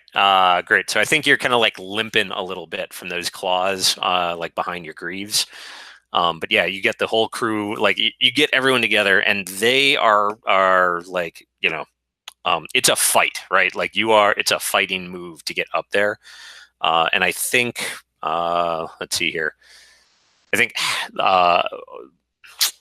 3 of your crew are hurt, but not bad enough to drop anyone. So maybe just jot down next to 3 of them that they've each taken 3 damage. All right, so the crew is sort of like the crew is fighting their way up towards the maw. You're fending Crinwin off. You're doing all that badass, or they're doing all that badass shit. Meanwhile, you've got Gorless, who is kind of freaking out in the middle of all of this, and you've actually got Tulip as well, who is just like just bug-eyed and looking around like she has never been in a battle anything near this. Heled's doing okay. Like he was both trained in the militia and has that weird calm about him. But how are the White Tree and Maxon? How are you doing with all of this? I think I've taken what advice seemed best, you know, what we're trying to do, and I'm booking it straight for the mall. I mean, okay. I'm at a flat run, waving that Bendis route around, trying to get there, and you know, hurry! All right. So you okay? So and Sarin, you're doing the same thing. Yeah, if I have to burn an inspiration to act without any need for danger. No, I don't think at this point. Like, okay. I think that's what the cruise move has done for you all, right? It's given you the opportunity to do this. And can I angle to be the first one into the maw? Because I'd like to do that trap move again and check for an ambush. Yeah, absolutely. So yeah, I mean, I don't think there's any question that you're the most fleet foot in the party. All right, so you kind of like rush up there. Maxon's kind of like right behind you, leading the way with the route, and then there's sort of, I'm picturing this sort of like reverse wedge, kind of backing up, covering everyone's position. Probably Amir, maybe like at the back of the V with his spear, kind of clearing things. But then you two are sort of like leading the way, and White Tree, I think it then kind of falls to you to usher Gorlas and Tulip, because the other two have sort of left them behind. What do you do about that? Yeah, I know Tulip, because I do think that I probably helped her with childbirth. And I do think that like creates a bond, or has created a bond with her. And so I'm making this, calming, cooing noises that mothers would do when trying to calm their child, and hoping that it has an effect on her. Sure. And are you doing anything with Gorlas, or just like grabbing him by the scruff and dragging him, or what? The only thing I could, I just grab his arm, like grab his hand and tuck him. I would pull out my whiskey to like hold it from in front of his nose, but I don't think that the situation is, relaxed enough to think about that. Sure. Okay. Give me I think a parlay, right, to kind of get them to come with you. Awesome. Let me think. And then obviously that is in my confused, miserable state. Oh shit! And That actually, I'm means- sorry. Now that I think about it, I think this is just more defying danger with charisma, not parlay, right? Because you're trying to get them to not fall behind and not get trampled and all that stuff. Still. Yeah. But so I take the two lowest, or just I drop one. You drop the highest. I drop the highest. That is bad news. That is a 6. Okay. One of them is going to die. Tell me which one. It's a harsh decision, but I think Gauntletcon was useful until now, and he seems to be useful. All right. Tell me what happens and how Gorliss ends up dying. So, Tulip follows White Tree, but Gauntletcon just jerks his hand back and wanders like a little bit way off and gets like the Granwyn drop on him, and he's I don't know, like teared apart or eaten alive. It is a horrible death. All right. So he just sort of like stumbles a little bit outside the formation, and then and okay. That's how I envision it exactly. He's getting outside of the formation of the guards. And then I think actually the other part is that the way that happens is he actually tries to make a run for it, right? Like it's not even so much that he stumbles, he just like panics and tries to get out of there. And once he's maybe like 5 or 6 feet outside of the formation, he just gets tackled. And then it's not so much like zombies chewing and whatnot, but it's just like he gets dogpiled, and there's just like or like someone's got a rock, and there's just a splash of blood. And alas, poor Gorlas, we knew him well.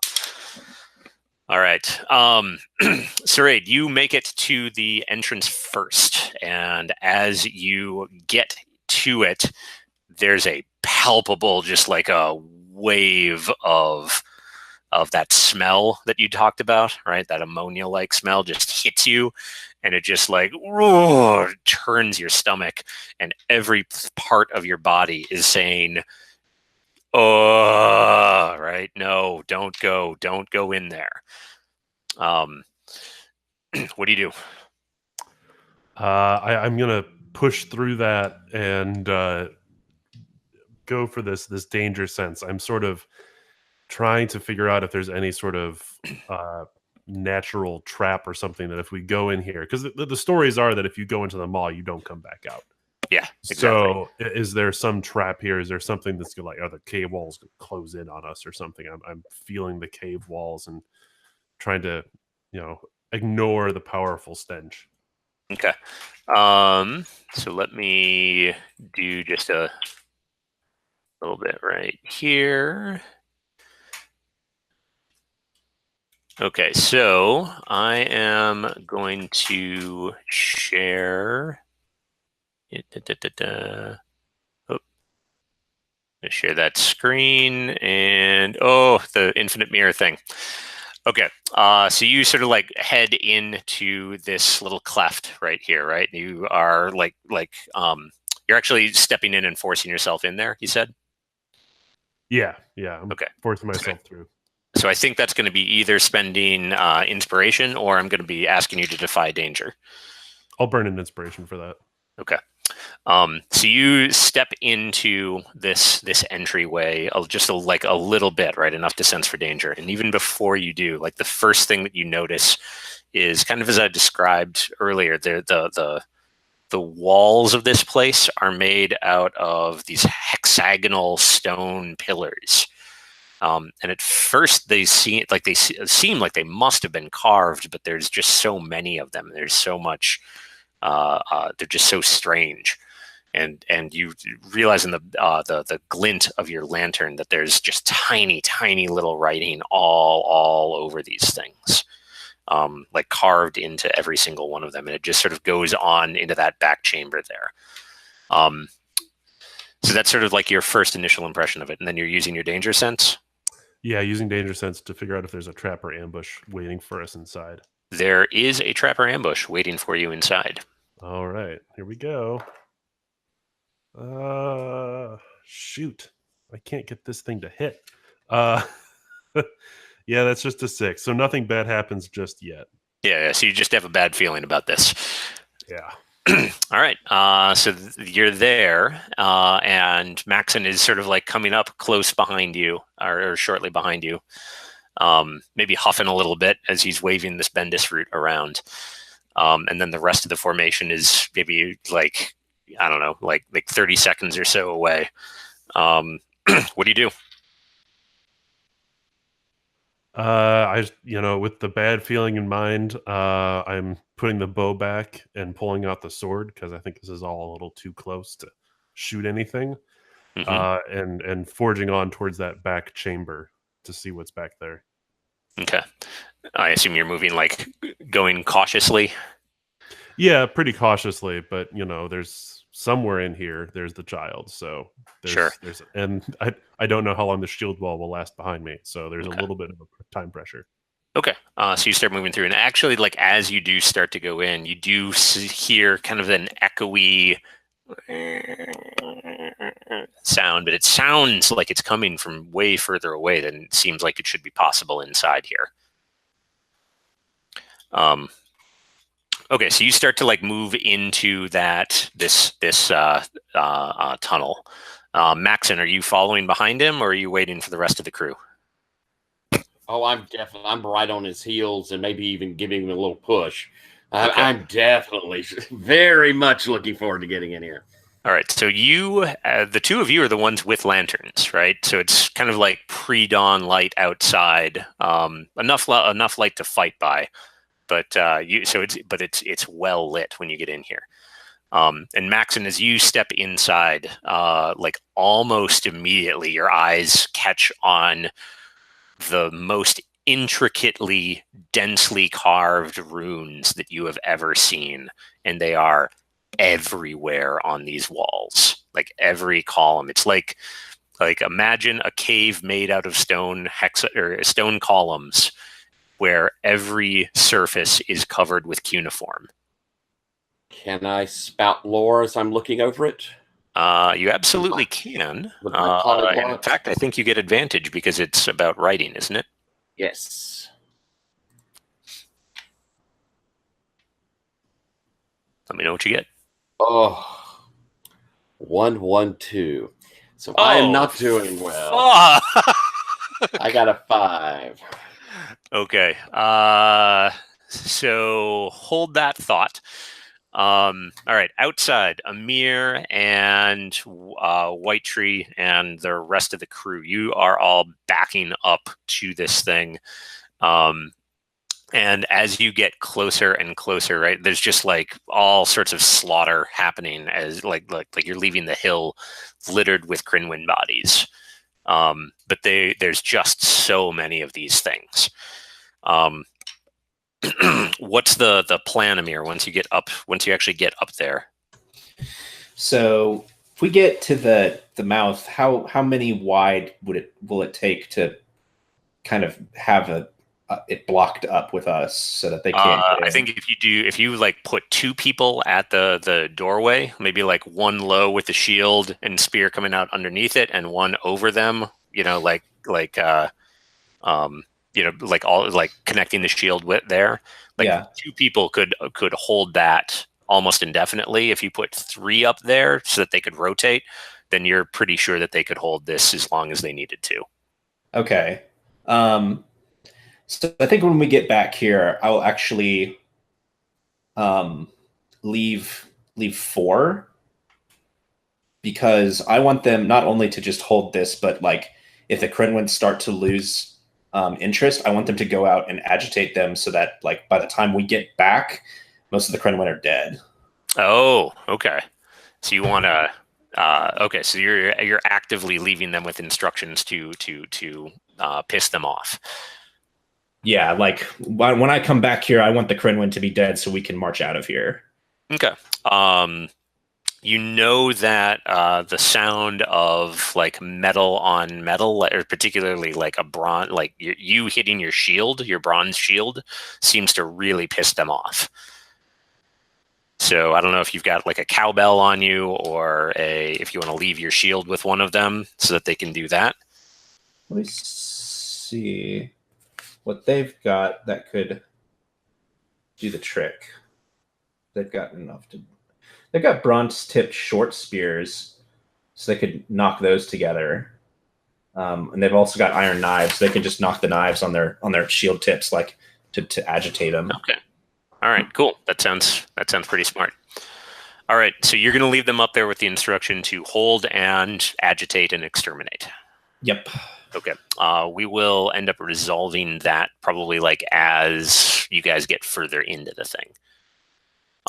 However, White Tree, are you doing anything special before you get in here? Before you go in here? Yeah, White Tree is trying to steel herself because she has a bad feeling about the Oh cave. yeah. Yeah, that's a good point. Amir and White Tree and Amir, your followers, they're all gonna need anyone that's actually like going more than a step or two in the doorway is gonna need to spend their one of their inspiration or defy danger. Okay. So, yeah, I mean, I'm leaving 4 like basically at the mouth. So I guess they're okay, but the other 2 need to use their inspiration. So Brig's coming with me, and then one other nameless crew person. You want to name him right now? Yeah, let's give him a name.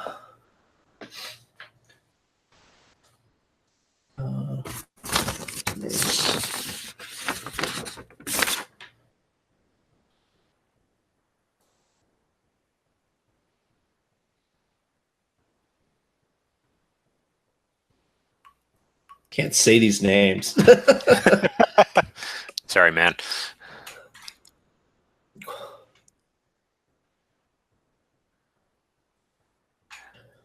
Feel free to anglify them as much as you want.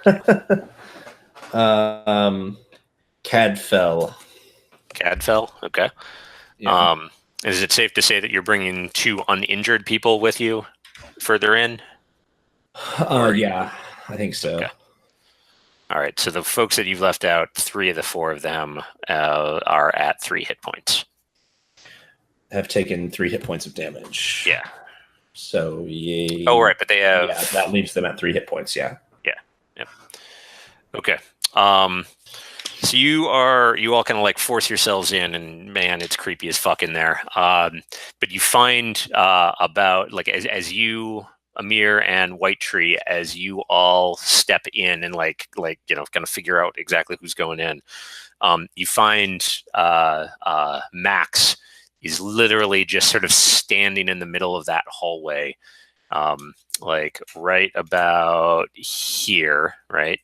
And he's just sort of like got the lantern up against one of these things, and he's just staring at this writing. And like his eyes almost look like he's in a seizure. Yeah, White Tree walks up to him and whispers in his ear, I've seen you taken the soul. Don't make me tell the others. Snap out of it. Ooh. So Maxon,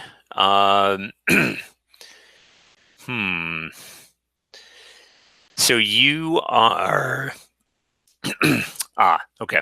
So you like you start looking at these things, trying to make heads or tails of them, right? Just sort of see what you know about them, and like you just can't help yourself. Your eyes are drawn to them, and they start scanning and reading and looking over everything, and you start to feel like the words don't mean anything. That's not in an alphabet that you've ever learned how to read. Like it's a weird and an alien, almost shifting alphabet. And as your eyes dart over them, you start nonetheless to get images and flashes of insight into what's happening, right? Or into what they mean and what they're saying.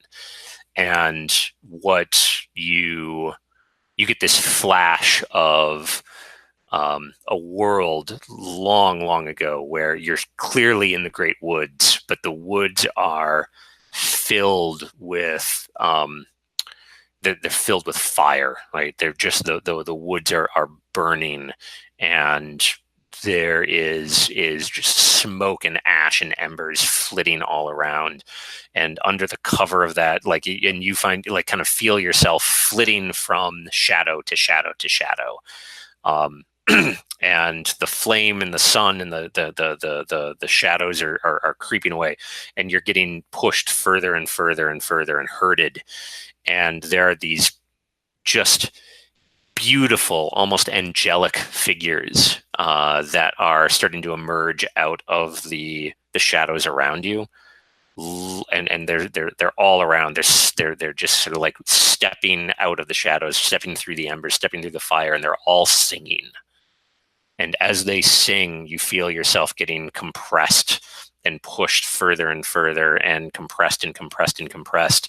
And like your limbs, your tendrils are like recoiling away from them.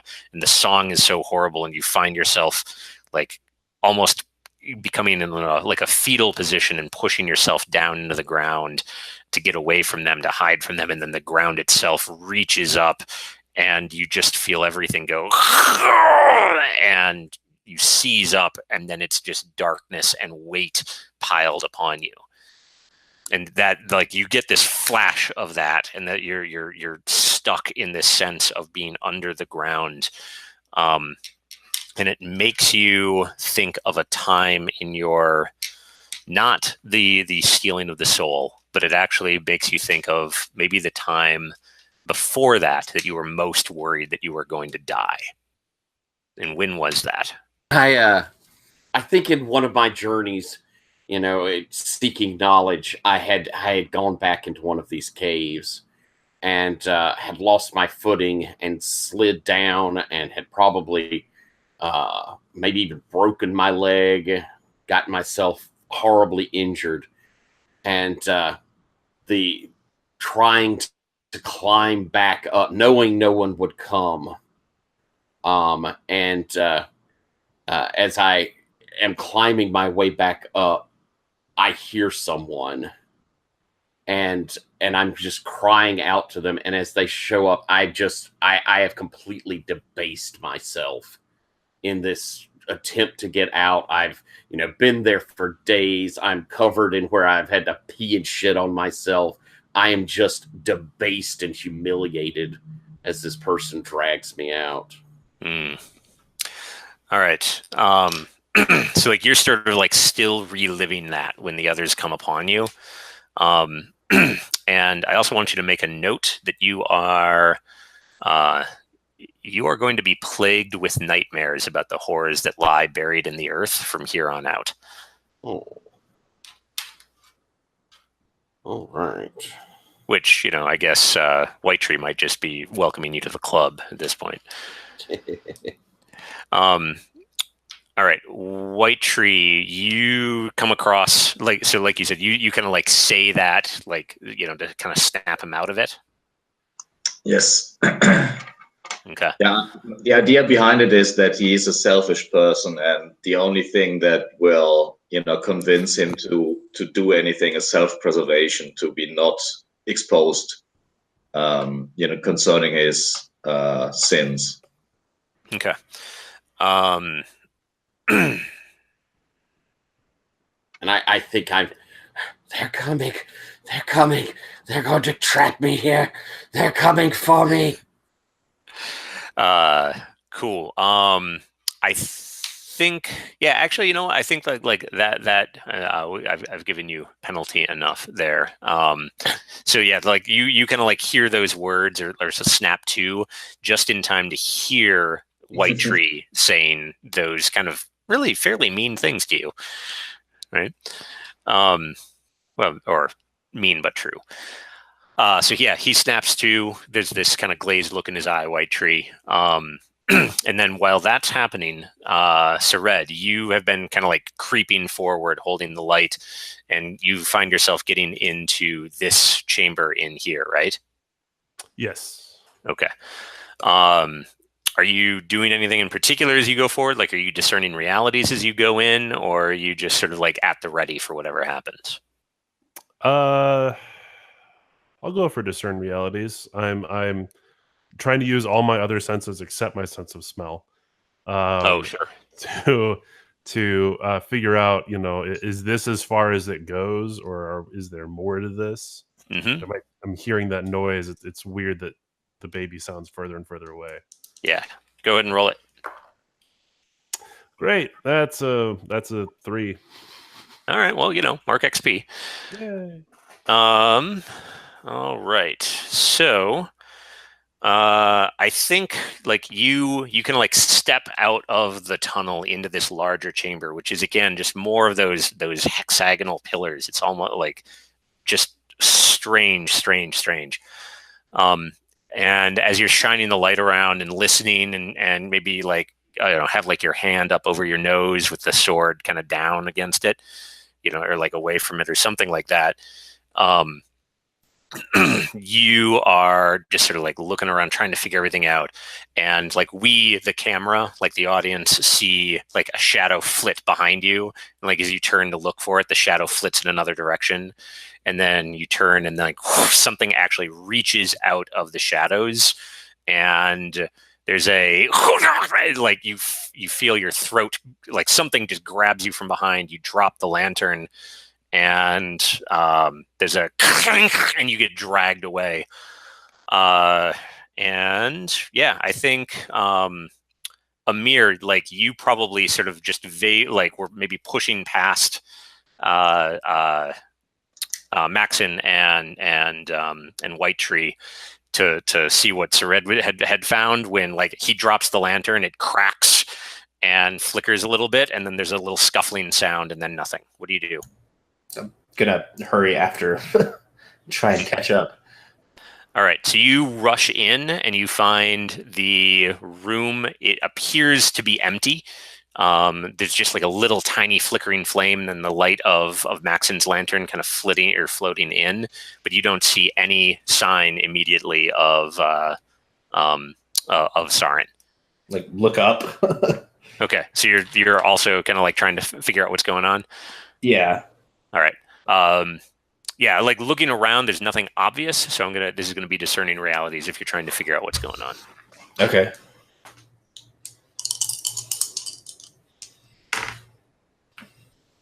Seven. Okay. Ask a question. What is about to happen? So you're sort of like looking about. You don't have your own light source, right? So you're just sort of trying to stare into the shadows to figure out like what you're actually seeing. And actually, do you have your long spear out? Because I don't think it's really going to fit down here. I mean, I don't have another spear, so there it is. Do you have like a knife or a dagger or anything? I don't think so. I think it was pretty specific, like what you get. I mean, like, I am perfectly fine with you having at least just like a knife, right? Like a copper knife or something. Okay. But yeah, like, I don't think that you're going to have any real opportunity to use your spear inside here. Like, it's just too cramped of quarters. Okay. So now, with that said, you're certainly welcome to have like brought it with you, but wielding it as a weapon doesn't seem like a good plan. I'll just take the steel tip off of it. That's probably a decent sized knife. Oh, interesting. So like unscrew it or something? Yeah. Okay. All right. So you've got this like steel. So you probably like dropped the shaft back in the tunnel, and you've got this steel spear tip, and you're looking all around, peering into the shadows, trying to figure out what's going on. And as you peer into one, you maybe like cock your head a little bit to the side as like the shadow actually shifts, and something like is leaping right out at you. It's one of those black and white Crinwin. What do you do? But what it's about to do is it's about to try and tackle and choke you to death. Yeah, but they're smaller, right? Like they're like 13-year-old children size. They are, but they seem to get a good, like an awful lot of spring in their step. Yeah, so I'm just gonna try and meet it. You know, I'm in heavy armor with a heavy shield, and I'll try and meet it with the shield, and then like pin it under the shield by just forcing it down. Okay. Like, are you trying to hurt it or just catch it? I think I'm just trying to catch it. Okay. And if we need to dispatch it, hopefully hold it in a position where we can do so safely, because we know these things are a menace. Sure. So that sounds like you are defying danger with. I could either go with strength or int for quick thinking on it, but it seems more strength. Okay. And I get a +1 for following up on the DR. Advantage, actually, but yeah. Get advantage, even better. Maybe better. I don't know. Statistically, I don't know. It is statistically half a point better than +1. Nice. So I've got an 8. You got an 8. Okay. So let's see here. Yeah, so it's like you said. Like, I think you capture it, right? Like, you pin it back just fine. But what happens is it actually like gets a hand free, and that hand reaches around, like manages to reach around underneath or outside of the shield and grab onto some of your flesh. And as it grabs on, it's like having dry ice dropped onto your hand, or like onto your flesh. But you managed to get the thing pinned, but it is going to do, I think it's just going to do a d6 of damage to you.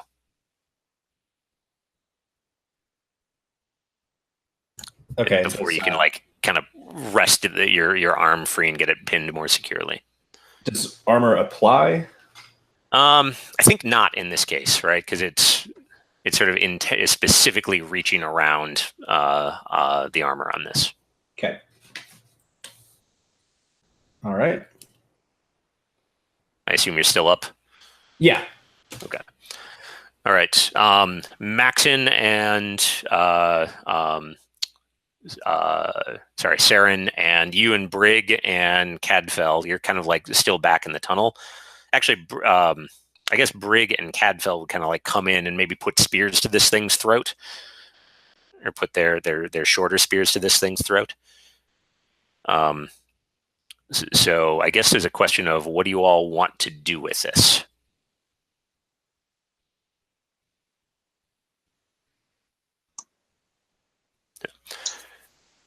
I mean, White Tree would like to talk to it if possible.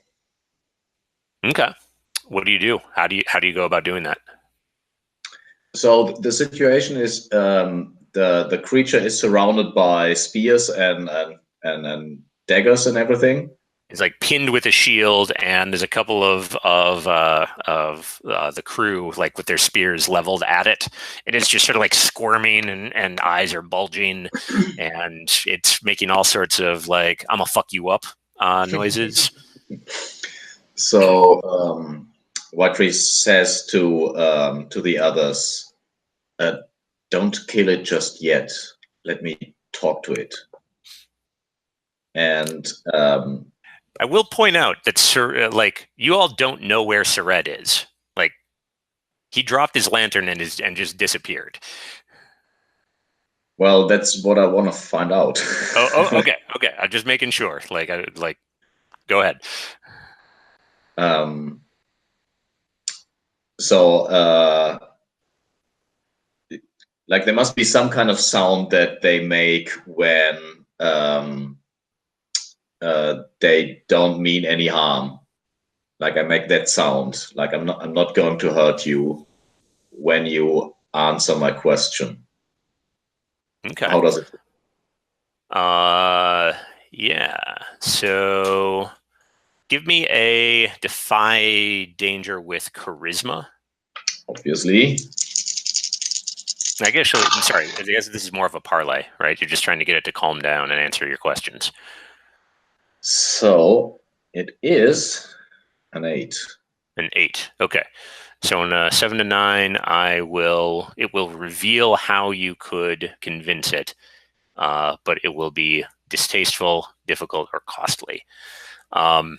So I think like it basically like spits back at you, hisses, makes like a badger cornered sound. And you sort of get the sense of like, oh, okay. Yeah, you're pretty sure that you could break it.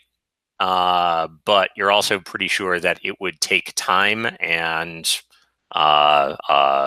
torture to try and get there in order to get this thing to tell you what it wants.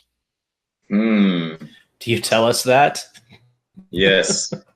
we need to torture it, but it could take some time before it breaks. I think we can speed up the process. All right, cut right there. Sared, you sort of like wake up in absolute darkness, right? And or not wake up, but like you kind of come to after the initial shock of this in absolute darkness, and something has you wrapped, like you feel some pressure wrapped around your throat, but the worst part is you just feel your whole body like hanging from your neck, and then there's just like a thump, thump, kunk, and you drop, and then you almost it's like almost being hung multiple times. You don't feel anything beneath your feet. It's like you're just dropping, like slowly, just lurching drops down this descent. Something's got you by your throat. Okay, so I'll reach my hands up and try and feel above me. I'm also trying to figure out if I'm still equipped in any way with my weapons or if they've been taken. I think you actually. Well, you definitely dropped your light. I think the bigger question is, would you still have your sword in hand? It seems like it would. I think when you sort of like come to, you realize that you don't have your sword in hand anymore. Okay. But you haven't otherwise been like they didn't take your your shit off or anything like that. Right. Is there anything above me? So are you like reaching up? Yeah. Like you as you start to like reach around, you realize that like the thing that's around your neck is the cold ass clammy arm of one of these Crinwin things, and it's like you feel facing it like and it actually like bites your hand a little bit. And starts making hissing noises. Let's see. I'm just gonna start punching towards the darkness to try and get it to release me. I know there's nothing. I'm hoping if it's standing somewhere that there's something hard for me to land on. If I can get it to break its grip. All right, so you're basically just like punching, fighting, like elbowing, trying to just make it drop you. Yeah. Okay. Give me a defy danger. I think with strength. Like I don't think there's any finesse at what you're doing here. Yeah. No, I don't think so either. All right. That's a 5. Okay.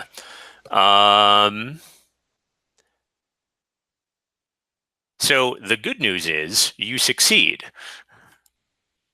The bad news is you like, I think maybe you like reach up and find an eye and like gouge into it or something. And it just is like, and suddenly you are free falling. And you like whack, whack, whack. You are going to take, it's not going to be good. You're going to take you're going to take the best of a D10 plus 2 damage as you like smack, smack, smack, smack, and then land after an unpleasant fall. Plus 2? Okay. Yeah. It's not so bad. It's Okay. 7. I'm just back to where I was in the forest. All right. But as you falling in the darkness through a rock chimney and landing, maybe 20 or 30 feet, this sort of describes or seems to be the definition of suffering a calamity. So how do you deal with this? Like, do you try and roll with it? Do you just try and tough it out? Do you maybe try and catch yourself as you fall? Like, what are you doing here? Yeah, I'm definitely trying to catch myself as I'm falling because I expected there to be rocks, so I very quickly find out that there's nothing under me, and so I'm reaching out in the darkness trying to hold my fall to see if there's anything I can grab onto, any rock ledge, probably cutting myself up pretty badly in the process. Yeah, and that'll be part of that damage that you already took.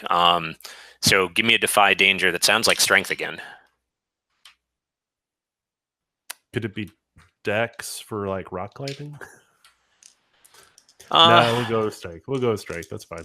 No, I mean, if you want to make the argument, I'm willing to hear it. I mean, it's just the past of scrambling up buildings and being probably an assassin for the claws. Yeah, sort of maybe I've had to climb down well, there's actually people are really afraid of the deep water, so there's not a lot of wells. But climbing down a chimney, an actual chimney to get to a mark. Okay. Yeah, no, that sounds legit. So yeah, cool. Go with Dex. And that's a 9. It's a 9. Okay. So I think what happens is you end up not actually catching yourself in your descent, but you do manage to slow and do a soft fall or a soft-ish fall as you finally hit the bottom.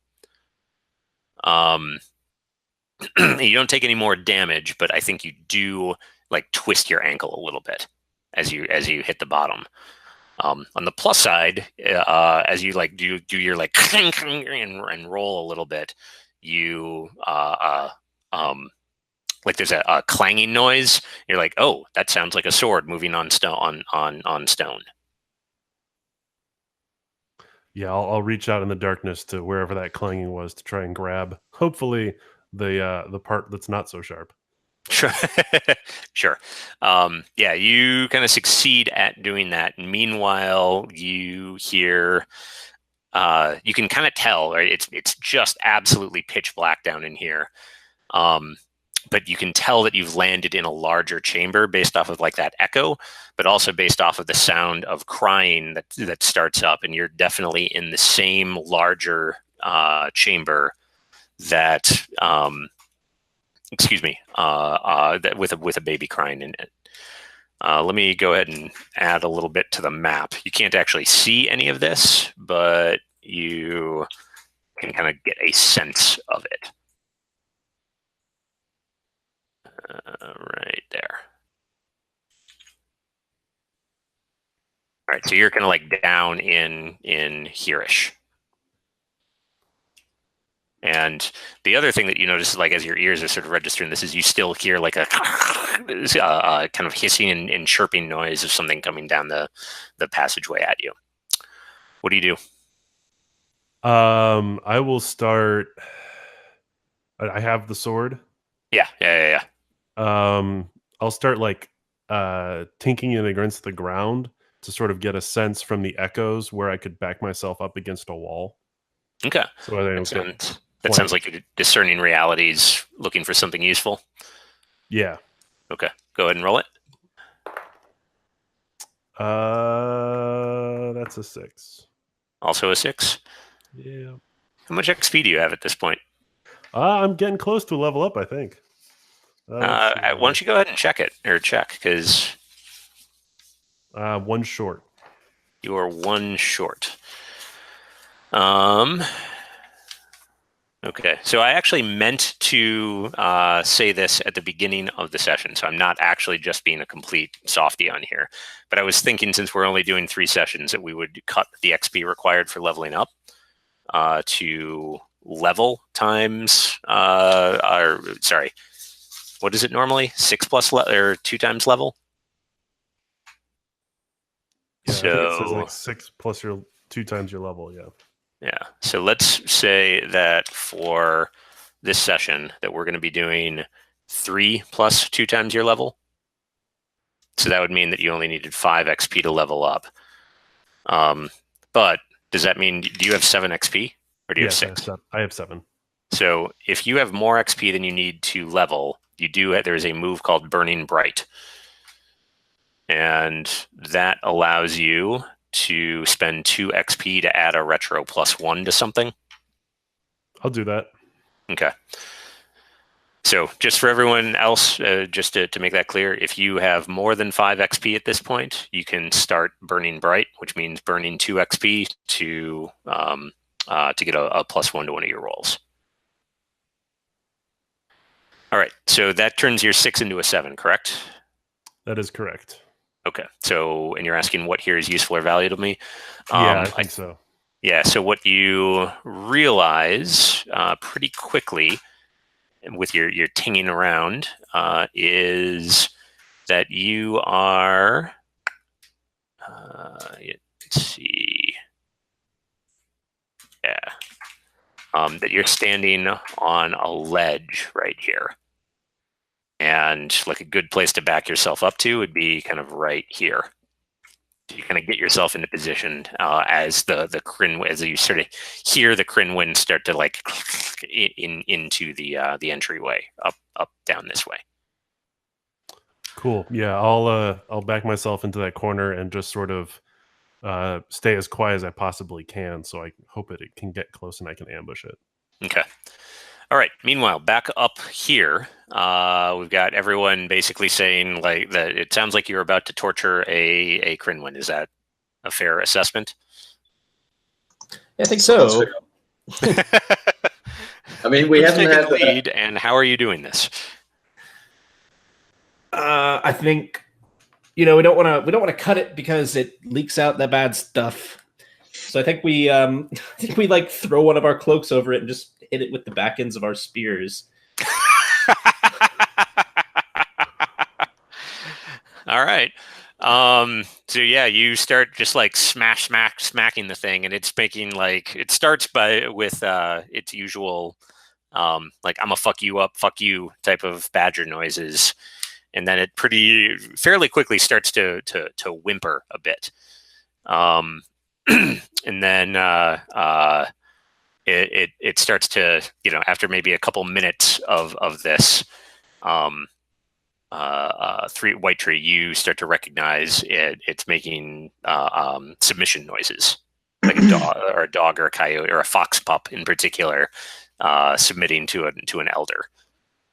So White Tree says, "Stop! It wants to talk." And she kneels down and she says, "Where's our friend? Bring us to them." And it starts to chirp like follow me noises from a bird. Yeah, I gesture to the others to release it. Okay. And it like starts crawling around like along the ground, and behind like a little rocky outcropping right over here. It kind of like leads you around, and you find like a little top to a chimney that is just kind of like hidden behind this rock over here. And as you kind of hover your lantern over it, it's kind of like broken and whimpering and pointing downward. It's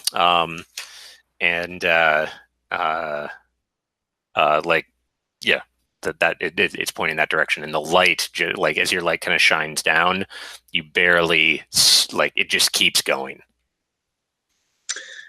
Do we have a rope? You could use adventuring gear to produce some.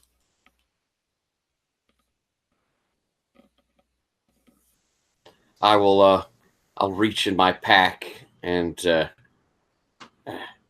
here. Perhaps you can. We can use this. I don't know how deep it is, though. Yeah, I asked the Grenwyn,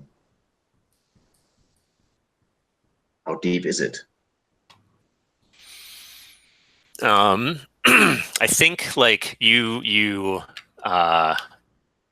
like as you are all kind of like peering down over the thing, and like trying to figure out how deep it is, it like has been sort of slowly backing away from the entrance, trying to get up against a wall, and it kind of just is like deep, deep, deep.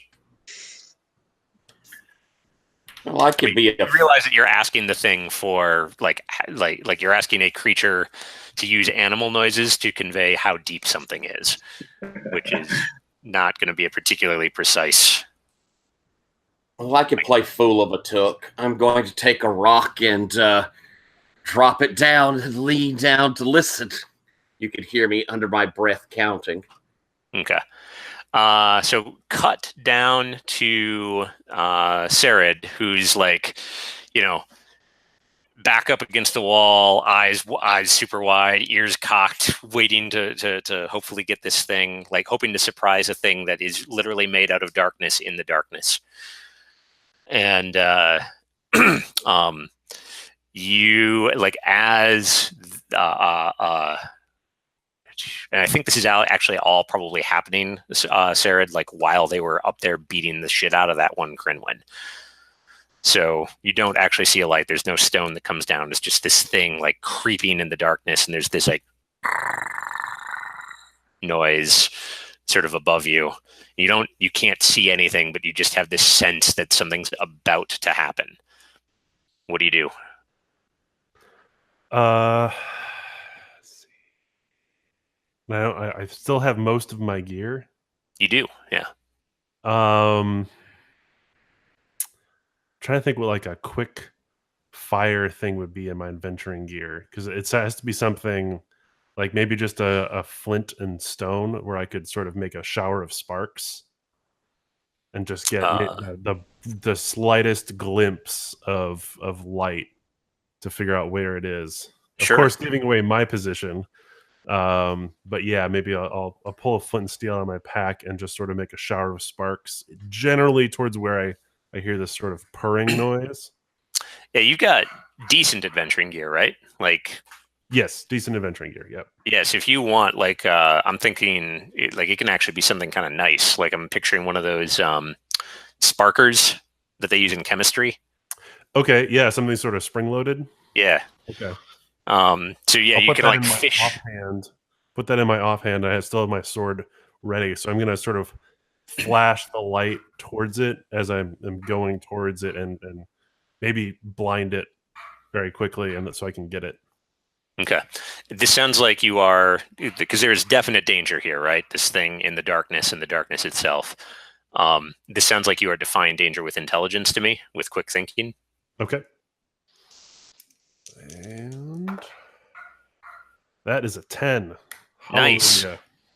Yeah, so it's like you said, right? You kind of like fish this thing out, spark, spark, spark, and see the thing. And it doesn't, like, it's basically like hanging onto the wall, Spider-Man style, right? Like head kind of cocked back towards you. And like you just get this like brief little flash of the sparks, and it doesn't even seem to recoil from it. But it's like about to launch at you. But it's that flash gives you enough to know where it is and potentially fight it back. Yeah, I'll take a stab at it, probably Okay. aiming for whatever. But I'm leery of doing so because I know they can explode. That is true. So I'll aim for like the head region to try and avoid any sort of weird goo.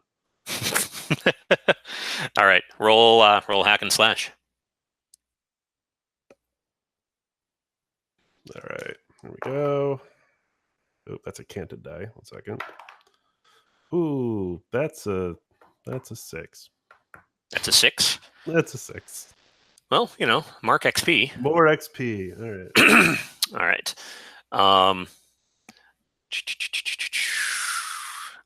Yeah. So what I think happens is there's this flash, right, and then you see the thing, and you stab upwards, and like we, the audience, don't see anything. right? Like it's just like what we hear is this scuffling rock on rock noise, and then like another tumble, and then there's a pause right after the tumbling happens, and then in the darkness, not seeing anything, we hear a drip, drip, and then shortly after that, we hear the sound of something getting dragged across the stone.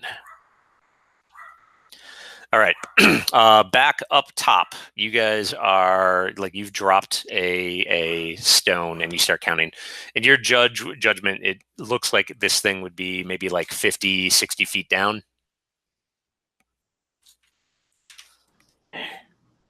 This rope may not be quite long enough, but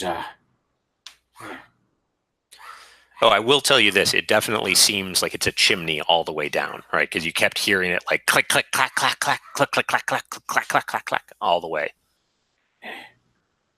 Emir, perhaps you can lower me down. I'll take the lantern. Yeah, I think between the three of us, like we can lower you down probably pretty safely. I'll tie it off to my belt and begin kind of, if it's a fairly narrow chimney, supporting myself in that kind of spread as and they're keeping me up. Okay, so you're kind of like going down, spread out with like holding the lantern probably kind of close into yourself. Yeah, and I'm not a strong guy by any means, but I'm surprisingly nimble and hardy. Okay. All right, so they are lowering you down, and man, it's a trip, right? Because you're just like down, and it's just stone, and it's tripping off like all of those memories of when you fell down that rock that one time, and like all of that is starting to just rush up in you, and you actually start to feel yourself start to your breathing's coming a little bit more shallow. Your heart is starting to thump and thump and thump and thump. Can I take one of the inspires to avoid fear? Yeah, that seems like a very smart plan. My curiosity's overcoming my fear. And after what feels like forever of getting lowered down, you are like you get they kind of like get to the bottom of like you just sort of like lurch to a stop, and you're maybe here on the diagram, right? Well, maybe a little bit lower, like you're here-ish, and you can kind of like look down and you see this ledge reflected or somewhat illuminated. And the other thing that you get a sense of is that there is a pool of water kind of rippling around at the bottom there that you're just sort of catching a couple of little glints off of. But you're hanging maybe, like probably a good 15-foot drop to get down to that ledge. All right. You could certainly like it's not a sheer straight thing, so you could try and like maybe slide or drag yourself along the wall a little bit, or if you had both of your hands free, you could probably even find a way to climb down. Okay. Oh, also you hear a baby crying down here. Oh, well, that sort of steals me to this. I'm going to, like I say, it's tied off to my belt. So I'm going to kind of try and swing. I'll even, it's so high up there. Hopefully this chimney will give a little echo because I don't have a loud voice. Swing me as I begin trying to swing a bit and hope they can hear me up there. Okay. Yeah, I think you guys can definitely like your ears are all probably like strained to all get out, right? Like just for any sound, and you all can actually kind of hear that baby crying sound as well coming from down below. But you hear that sort of like swing me coming from below, and you feel the rope starting to twist. So you give him a little help, or do you start dragging him back up, or what? I guess we're swinging. I don't. All right. So, Maxon, you start to feel the swing happening, right? And like they're giving you a little bit of, you push off, and they're kind of giving you a little bit of help too. What do you do next? Okay, what I'm going to try and do is before they let me go, I'm going to call up. You'll have a bit of a drop by the time you get to the bottom. As I near the wall, release my belt and hope that the kind of friction of my belt as it slides through the rope and me getting to the wall, I can kind of, but I'm a little worried about how that lantern's going to hold up in this. Yeah, that's fair. Okay, give me a. It seems like int, but I could, I love it. It seems like a clever plan. So yeah, go for it. All right. I should warn you, you're probably going to take some damage no matter what. I figured. Well, let's see. With int, that gives me an 8. An 8. Okay. So I think that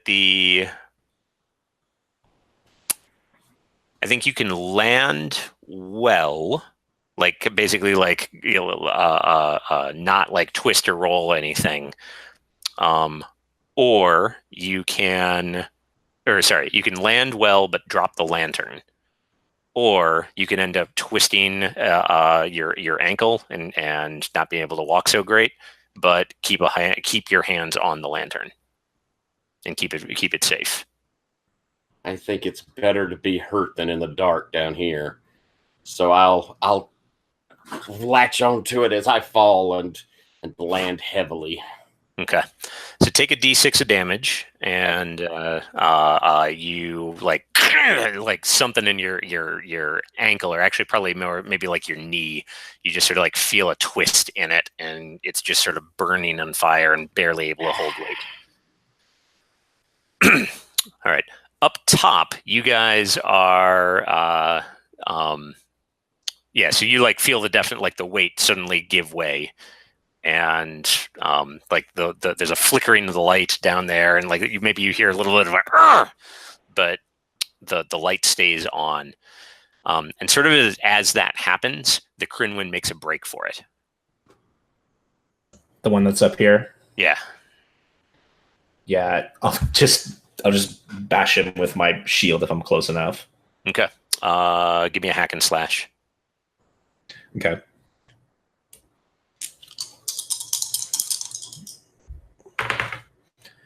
$11. Okay. Expose yourself to attack or just deal damage to it? I'm actually just trying to stun it. I don't know if there's a stun damage sure. or anything on this. Okay. I mean, if you want to do that, you can basically just say that you're going to deal damage to it, but not try and kill it. Okay. And then if you take it down to 0 hit points, it'll be out of the action. Okay. Yeah, I'll just try and I guess I'll subject myself to the damage. Okay. So I can try and just knock it out in one go. Sure. Go. Sorry, I should probably be fair. Like let you know, you guys have worked this thing over, right? Like it does not have many hit points left. Okay, then I'll just bash it with the shield and see what happens. Okay.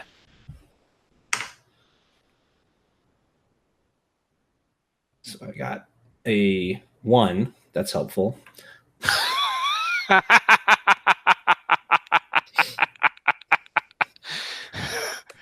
All right. It actually had 2 hit points left. So what I think happens is you like smash it, right? And it like staggers back, and it like gets up and it's ready to go. And I think at that point your crew just juices it, right? Like I think Cadfill and Brig just stabbing the thing with the spears and staying back from when it bursts. White Tree feels a little sting of guilt because it promised the creature to be unharmed, well, it was an abomination anyway. So, and Y3 is a liar. Yeah, I think they stab it, and I'm like, we had this conversation, and then I just drop it down the chimney shaft before it explodes. You drop it down the chimney shaft. Yeah, because these things explode whenever you stab them for some reason. It seems like so. Oh no! Like it's by the time they finished stabbing it, it already exploded. Right? Oh. It like kind of gotten halfway to the exit point before they pinned it, and like they were just able to use the spears and the length to not get anything on them. Oh, I see.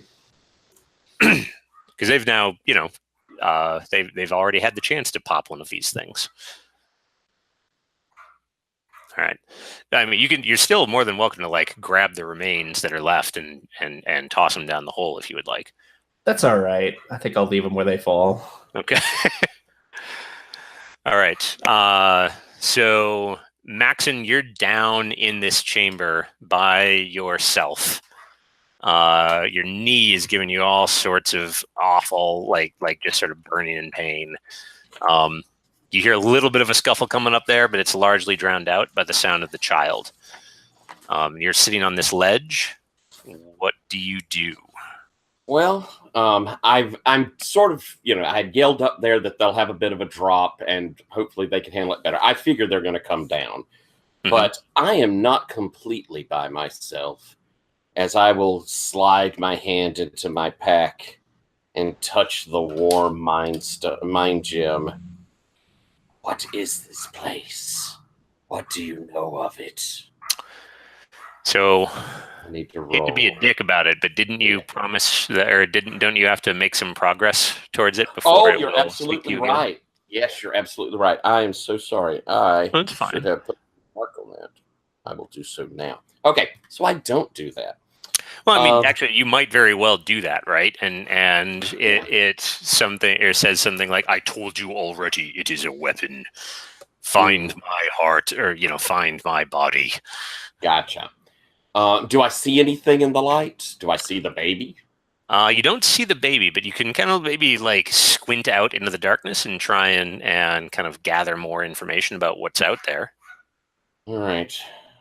That's a discern.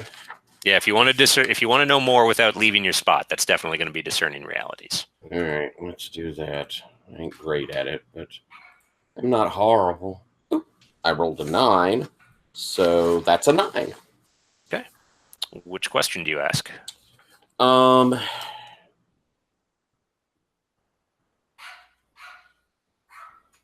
should I be on the lookout for? Yeah, that's a very fair question. So what you should be on the lookout for, the baby is crying is definitely coming from out here, right? But as you are looking around and just sort of like peering things out, you see like a little bit of blood here up against this wall, like kind of fresh, bright red. And then you, as you're sort of looking at that, you start to realize that the shadows around the edge of the lantern, like there's actual, like the shadows themselves seem to be moving around. And you now have kind of encountered these things enough times to realize that there is one of those shadowy Crinwin is slipping around in here. But the other thing that jumps out at you that you are kind of catching now, and maybe it's because Sarah told you to listen for it, you actually hear this somewhat repetitive, like this high-pitched chittering noise coming from this direction, kind of the same direction that the baby crying is coming from. But in the meantime, you're pretty sure that you're being stalked by one of those shadowy Crinwin. Okay. And is that noise, is it an actual sound, or is it something that I hear in my head? The chittering? No, that's that's an actual noise. Actual noise, okay. Yeah. What do you do? Yeah, if I have a second more, and again, I'm hoping for reinforcements, and I've done as much, I suppose, as that I'm willing to advance on my own, but I should try and make it safer for them. So I'm going to put down my pack, keeping an eye out, and pull out one of those bottles of oil. And can I figure in my adventuring gear, can I mark off a spot for like tinder, fire starter? Yeah, absolutely. All right. And I'll douse it with the oil and set it alight. Do you set the fire maker alight? Yeah, the like tinder, like where you'll have something easy to burn that's dry that you take with you to start a fire, the beginning bit of a fire. Gotcha. Okay, and so you're just sort of like getting that lit up. With the oil on it to try and bring a brighter light, so as they come down, something don't jump on them. Sure. Okay, so you're basically like getting almost like a second, like a vial of flame without a lantern around it going. Right. Got it. Yeah, it might be better to like grab like just a little strip of cloth or something and then soak it and turn it into an ad hoc type of thing. But okay, so you start doing that, and you're probably like doing that kind of quickly as this thing is sort of stalking in on you. Yes, absolutely. Okay. So you guys up top, are you coming down? Yeah. I don't know if Emia wants to go first. Yeah, I mean, I think we'll just find a place to tie the rope off up here. Yeah, that's fine. There's that rock that the hole was kind of hiding behind. You could tie it around there, no problem. Okay. And then probably kind of go one at a time, because we know that you have to swing and try and grab onto something. So if you try and do too many people at once, it probably won't work out. Mm-hmm. Okay. All right, who goes first? I don't have a problem going first. All right. So you go, like, kind of, are you trying to make good time, or are you just being careful about it as you go? I think I'm being careful about it. Okay.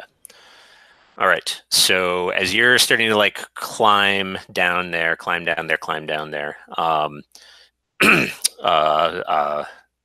Maxon, you are, yeah. So you're like in the darkness, right? You're down there, and you hear Sarin actually like kind of groaning a little bit. just at the bottom, like you think you actually hear it coming from down here, like you're hearing him. Oh.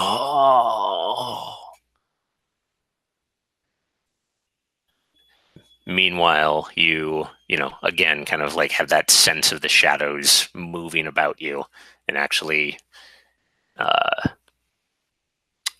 stalking you themselves. What do you do?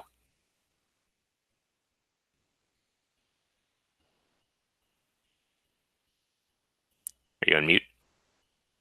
Yeah, I'm just chatting away, aren't I? I yell out, Sarah, is that you? And I'm kind of depending on that light. That's really all I have.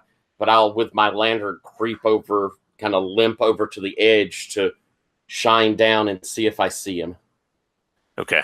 So you've got, are you like leaving one of the lights behind and carrying the lantern with you, or? Yeah, I'm leaving one that's right near where the chimney is, so that when they come down, they'll have a circle of light to land into. Gotcha. Okay. So let's do, here, let me just throw that on there as a light source. Okay. So you're dragging down there. Okay, cool. And then you're kind of like looking down this direction with the lantern. And as you like kind of crawl over and lean over there, you're expecting to see like Sarah maybe slumped at the bottom of that. And as your eyes, like as you lean over and try and kind of see what's going on, you realize that like there's like a click, and the first click is there's no Sarad. The second click is there's a Crinwin like hanging up against this cliff, looking like just right underneath it, looking under you, and you're like, God damn it, they mimicked me. And then right before the thing seems like it's about to lunge at you, there's this, and your lantern douses out. What do you do? Is the light behind me still going, or did it go out too? Yeah. The light behind you is actually still going. So it's just like your lantern snuffs, and then there's like you're almost positive this thing is leaping at your face. Are there rocks up here of any size on this little ledge? Yeah, I think so. They most of the rocks in here are those kind of weird hexagonal things, but there's definitely bits of like where they've cracked and chunked off. All right. I'm going to, as it's coming up, kind of in desperation and hoping it gives me some sort of adrenaline push, I'm going to just duck down into a football block and try and shove one of these larger rocks down on its head, attempting to work with what I've got. Yeah, no, that's great. Is your primary goal to interrupt its attack or to hurt it? My primary is to interrupt its actions. Okay, so go ahead and roll it. Maybe I'll get lucky and hurt it too. But I do not. In fact, I get a 5. Ooh, okay. All right, so mark XP. Amir, you are about halfway, probably like, actually, I think you're like, when this starts to happen, you're probably like getting right down towards the very base of it, right? Like to the end of the rock, or to the end of the rope where you would need to start swinging around. And as you're kind of like getting ready to do that, you kind of notice Maxon going over and leaning over that cliff, and then the light douses. So you sort of see the very end of that. What do you do? So there's like a slope kind of thing. Yeah, so it's like the there's sort of a slope, like a gentle slope inward towards this. Gentle is not right. There's a slight slope from the ceiling of this towards this ledge, but it's only like, I don't know, like that angle, right? Okay. So I think the idea would be that you would like swing over and hit it and then slide down. Yeah, so I think I've got that shield on my back, and I'm pretty armored up, so I think I'm just going to throw myself like back first into it and try and slide down. Okay, cool. Yeah, it's definitely going to be defying danger. I could go with either int or dex. Makes sense. Okay. If you want to make an argument for something else, I'd be here. I'd hear it. Dex sounds fine. We'll try with Dex. I think I brought my spear shaft with me. I think, I'll probably be able to use it in this bigger area. Sure.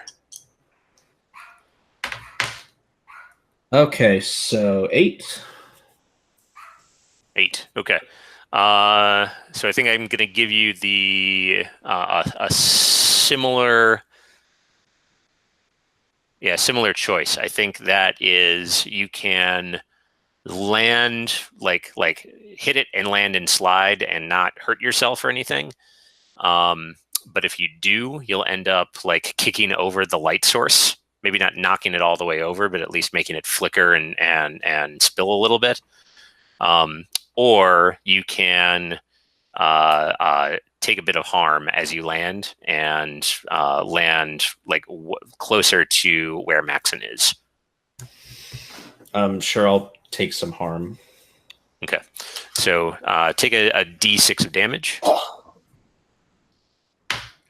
Okay, my armor absorbs it.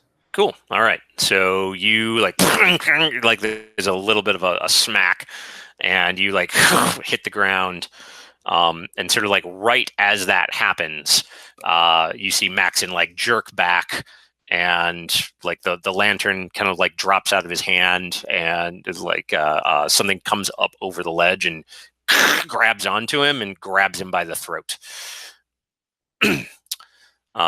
Maxon, you are going to be taking a d6 of damage.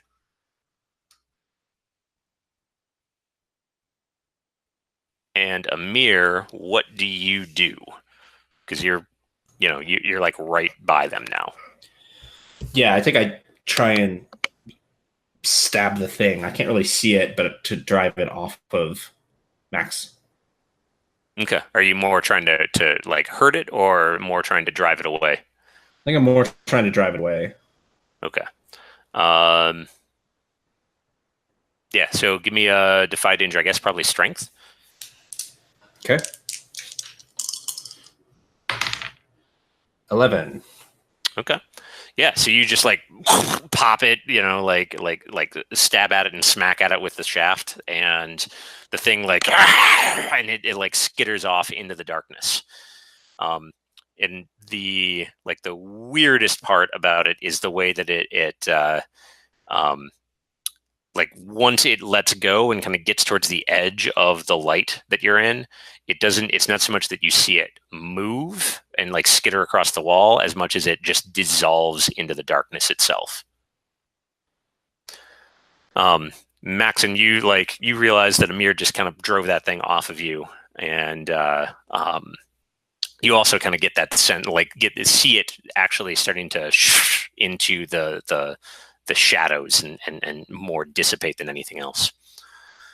Is somebody coming down from up top now? Yeah, White Tree is. Okay. Are you being careful, taking your time, or are you just gonna try and rush it? I'm taking my goddamn time. Okay. All right. While this is happening, Sarid, you kind of like come to, like, your head's just pounding, right? Pounding. And the sound of a baby crying is so much closer than it had been before. Like you could almost reach out and touch it. You are basically in darkness. However, you can tell that you're kind of deeper into that chamber because you can see the light source, like glowing up on that shelf, and kind of see the movement going around up there. You also hear this sort of like chittering of Crinwin nearby, and you kind of feel this painful, rocky thing underneath your back. You don't seem to have your sword in hand, but they do not appear to have taken away, like stripped you of all of your stuff. What do you do? So there's this lullaby that I'm fairly sure my cousin Twillip has been singing to her baby. I think it would be really cool if it's also the song those angelic creatures were singing as the fire was burning. And to try and calm the baby, and to try and dispel the darkness around it, and to try and make it stop crying, so hopefully someone will notice where we are, I start singing that tune. So are you thinking like you're just not that Sarid knows about that song, since he didn't hear it or have the vision, just like that it happens to work out that way? Yeah, that would just be a cool little analog that this lullaby has been passed down for generations is that song. Sure. I think we're going to go with a defy danger with int on this. Okay. We'll see if you get lucky. Could it be charisma for performance? No, I think we're going with a clever idea. Okay, you got it. Oh, I sing it terribly. That's a 3. No, it's not that you sing it terribly. You sing it beautifully. So you start singing the song, and it the baby actually does start to calm herself. But as you are singing it, you feel like you start to sing it, and the chirping stops for a moment, and there's like this hissing noise, and then you start to feel something cold and creeping going up your calf, and then it starts to creep up and creep around your hand, and then you feel it going around your throat, and it happens so quickly, and suddenly the song is snuffed out as something like you feel this porous, cold, clammy, almost freezing fluid shoving itself down into your throat, and you almost feel these lumps like skittering down your throat and pushing up into your nostrils and over your face, and it's just absolutely horrible. And you find yourself like your consciousness, like you're this tiny little speck, tiny little speck of white in this vast infinite field of blackness, and it's sort of echoing, hissing noise at you, something along the lines of, "You dare sing that song here? You dare?" All right, cut back to the ledge. You guys have kind of driven off one of the Crinwin. And Amir, I'm thinking you're probably like reattaching the spearhead to the shaft. Yeah. Okay. So you've got that light source down there. White Tree is slowly making her way back down.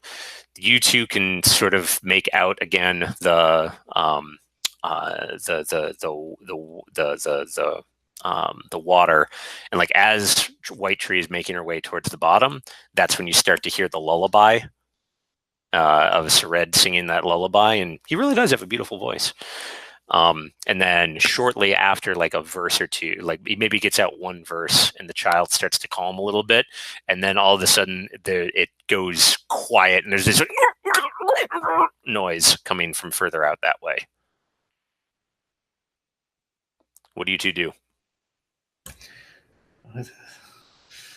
Why were they singing? Let's go. Come on.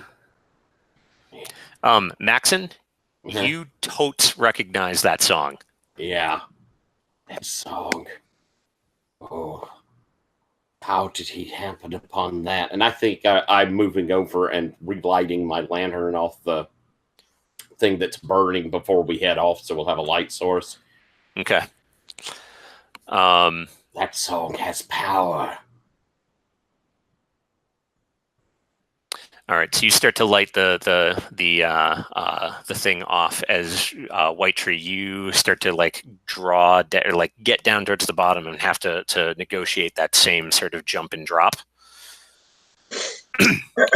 Yeah. But as you are like about to do that, you're kind of like, you have this sort of bird's eye view over the two of them, and you start to like realize that maybe. Like, so they're standing here-ish, right? And you're up here, and you start to realize that as Maxon is getting down and lighting that flame, there's like a little tendril of flame or of shadow moving right around the edge, and you sense like a wind starting to pick up almost, and you now can recognize this is the thing that's snuffing the flames. What do you do? I shout out, like trying to use, I don't know, we don't have like the NATO clock thing, like 12 o'clock or something, but maybe, I don't know, to your right, watch out. Okay, so you're like shouting a warning to them? Mm-hmm. Or to Maxon? Okay. Maxon, what do you do when you get this warning? I'm going to look over in that direction and, scoot towards the left as I'm looking. And again, as rapidly as possible, trying to get that light going so I can shine it over there. Okay. So it sounds like so if you're scooching to the left, that sounds like you're trying to get closer to the thing and put yourself between it and the flame, or you're trying to get away from the thing? I'm trying to get away from it. I thought he'd said to my right. Okay. Yeah, no, I was just I'm trying to reorient like from our view as the I'm trying to keep the light between me and it. Got it. Got it. Okay. All right. So you do that, and I think you are like starting to get one of these things lit, and you're backing up as the wind starts to like blow in, and you realize that both of the flames that you've got that are right next to each other, they're both like they're about to get snuffed out. What do you do? The only thing that seems like I'm going to reach down and have grabbed out my last vial of oil as I jump back and just smash it down to where the light is so that it springs up big and bright. Nice. Okay. Yeah, no, I think that yeah, I think there is still a danger though, right? Because there's a danger of it not working. There's the danger of this thing like blowing the life out. There's a danger of you falling off of a ledge. So give me a defy danger with int. Yeah. Okay.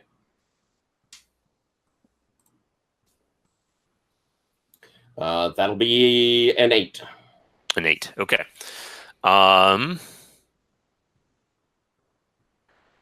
see here.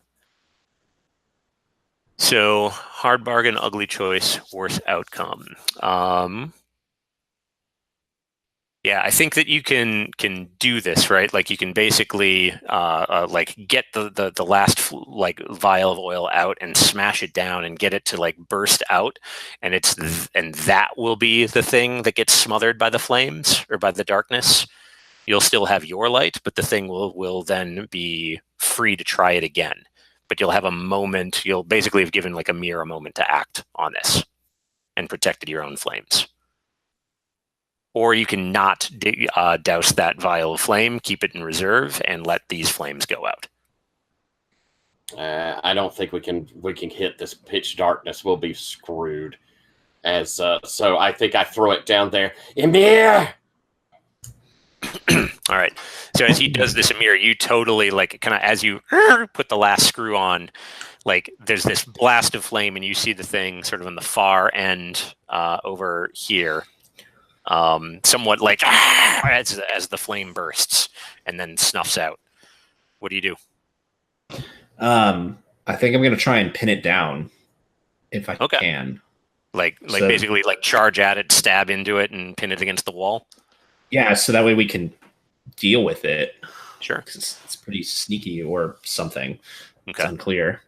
All right, we're going to go with a hack and slash on it, and you just fictionally have positioned yourself so that if you get it, then you're spearing it. Okay. 10.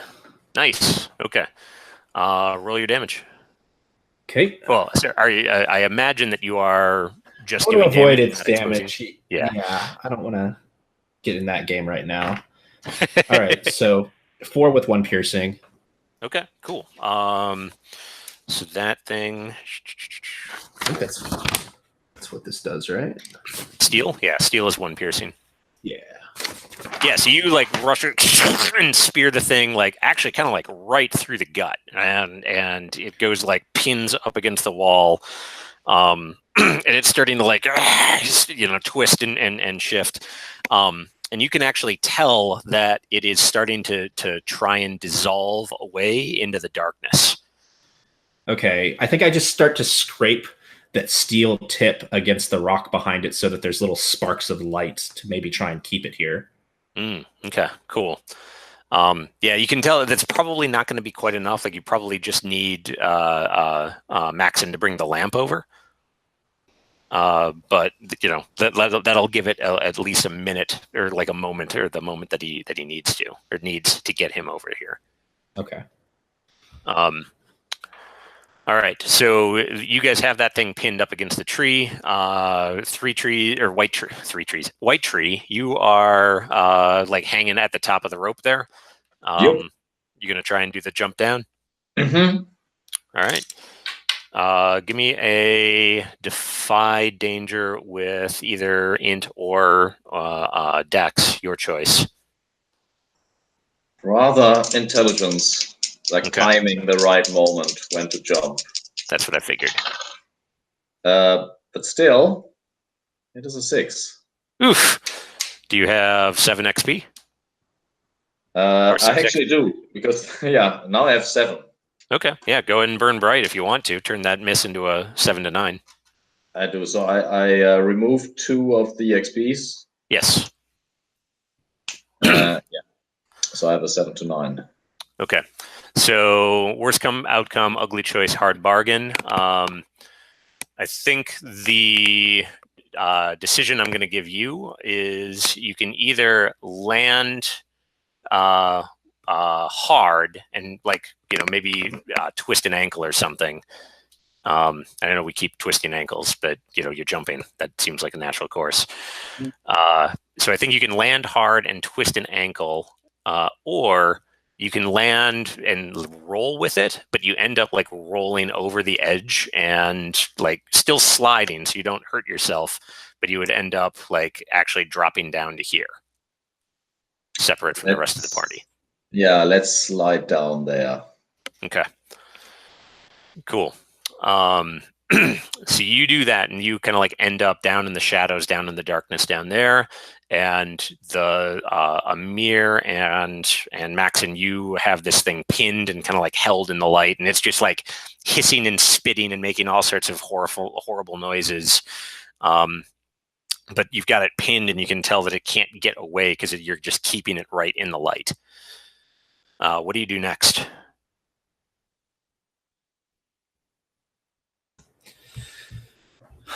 I mean, now that we kind of are getting a better look at it, is it like the others, or? Yeah, this one is like the previous ones, the previous black and white ones that you've encountered. Okay. Well, that's distressing. That they can just kind of fade into shadows. Yes. Do we need information from it, or do we try and dispatch it? Kill it, Amir. Yeah, so I think hand my dagger to him so he can move down there and have it. I think I like look at your dagger and I'm like, no, like I just kind of hold the spear up and just bash at it with the shield, like, because that's going to keep more distance between me and it than a dagger. Oh, so you like choke up on the spear, keeping it pinned, and just like bash.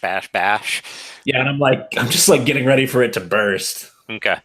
Yeah, I think you're just dealing damage at this point. So go ahead and roll it. Okay. 3 with a piercing. Okay. So bash. It's taken its time. Like I mean, you saw up top that these things can take a beating, right? And so, yeah, like while that's happening, it's just like taking a like bam. You'll kill it, but it's going to take a few more moments in order for you to do that. Meanwhile, Sarid, you find yourself floating in this absolute void, right? And you have never felt so small and so insignificant. You're like that. The song has just sort of like cracked in your voice. You're just swallowed by this darkness, and it is leaning in on you. What is the lowest point that you have ever had? When I first moved to Marsh Edge, I had nowhere to live. No one would take me in. This is the reason I ended up with the claws, is they would actually take me in. But I was homeless. I was starving on the streets. I was, killing rodents for food, and being kicked out and getting into trouble with the law. And it's just, the utter just shame and humiliation and debasement that I brought myself to before the claws came along. And sort of you just like feel these memories, right, getting just dredged up, and you find yourself it's almost like something's force feeding them to you just over and over and over again, and each time it gets a little bit worse, right, where there's just one, like like even the little snippets of dignity that you had, they somehow get ground down each time it pushes this down, this thought and this memory back down into you. And as it's like pushing this on you, and you keep reliving this, you just hear this voice whispering in your back, in the back of your ears. I can make it stop. I'll make it stop. I'll make it stop if you serve me. Just say yes. Just say yes and I'll make it stop. What do you do? Am I a more worthy vessel than the child? Will you spare the child if I will be your vessel? I will bring no harm to the child. Will you return the child to its family if I will be your vessel? I do not wish you to be my vessel. I wish you to serve. I will make it stop. And you just get this flash, this like horrible moment of hunger and pain and lying in the rain and you just like feasting on a rat, just pushed down your throat. The child will be glorified. Serve me, serve us. Yeah, I'll serve. I feel I have always served.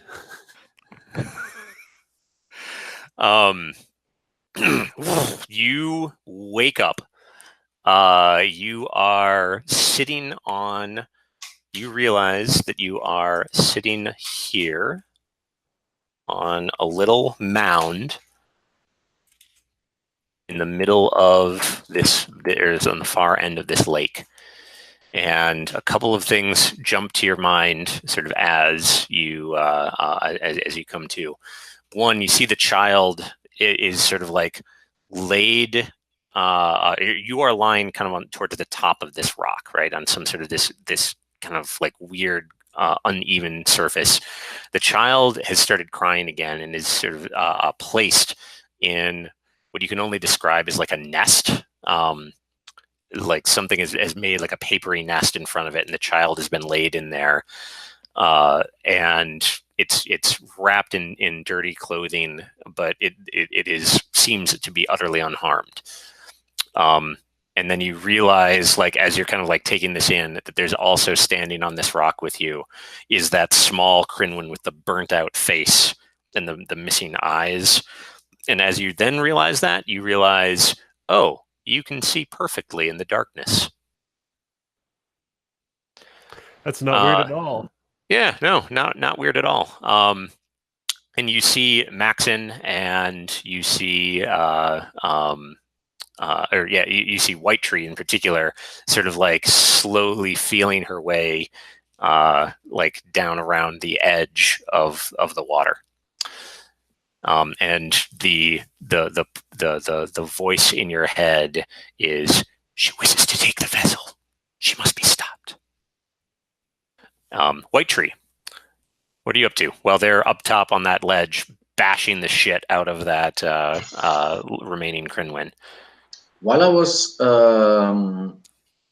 chimneying down, did I hear the lullaby? Yeah, I think you might have heard like a little snippet of it.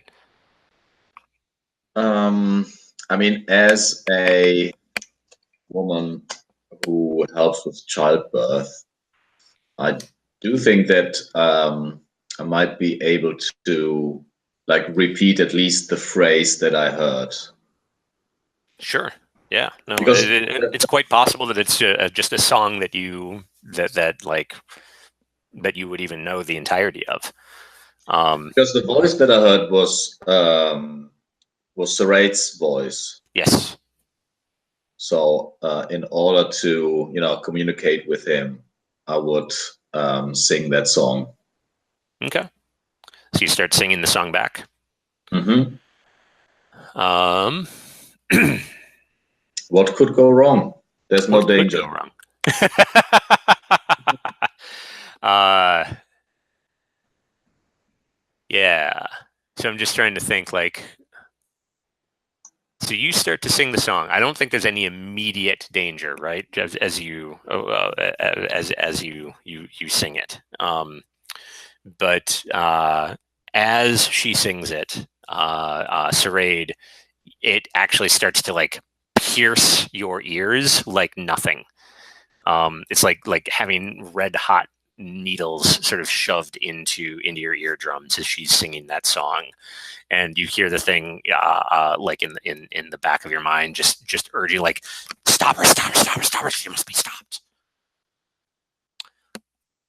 And Sarade, I have the child. Sorry. White Tree, I have the child.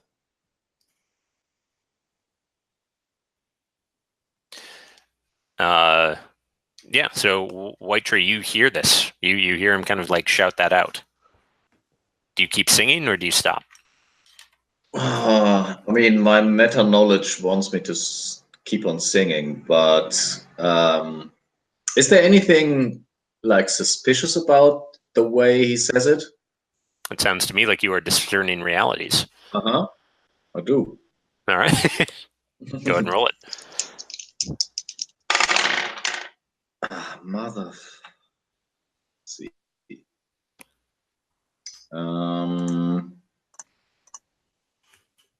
This is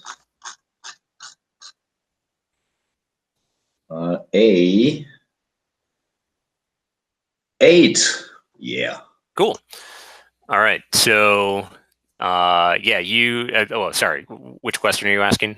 I'm guessing what here is not what it appears to be. Exactly, to see through the lies. Yeah. There's something about the tone in Sarade's voice, that like it. I don't know. Maybe it's just too calm or something like that. But you don't trust it. Maybe it's the Crinwin that is mimicking him. Maybe it is. Maybe he's under the whammy. But something does definitely not seem right about him. Yeah, I would probably imagine that it's just a Crinwin, mimicking his voice because it sounds so, I don't know, cold. So no, I keep on singing. Okay. Up top, Amir and Moxon, you guys managed like dispatch that last Crinwin, right? And like you kind of hear that shout of like, "Hey, I have the child," and White Tree continues to sing. What do you do?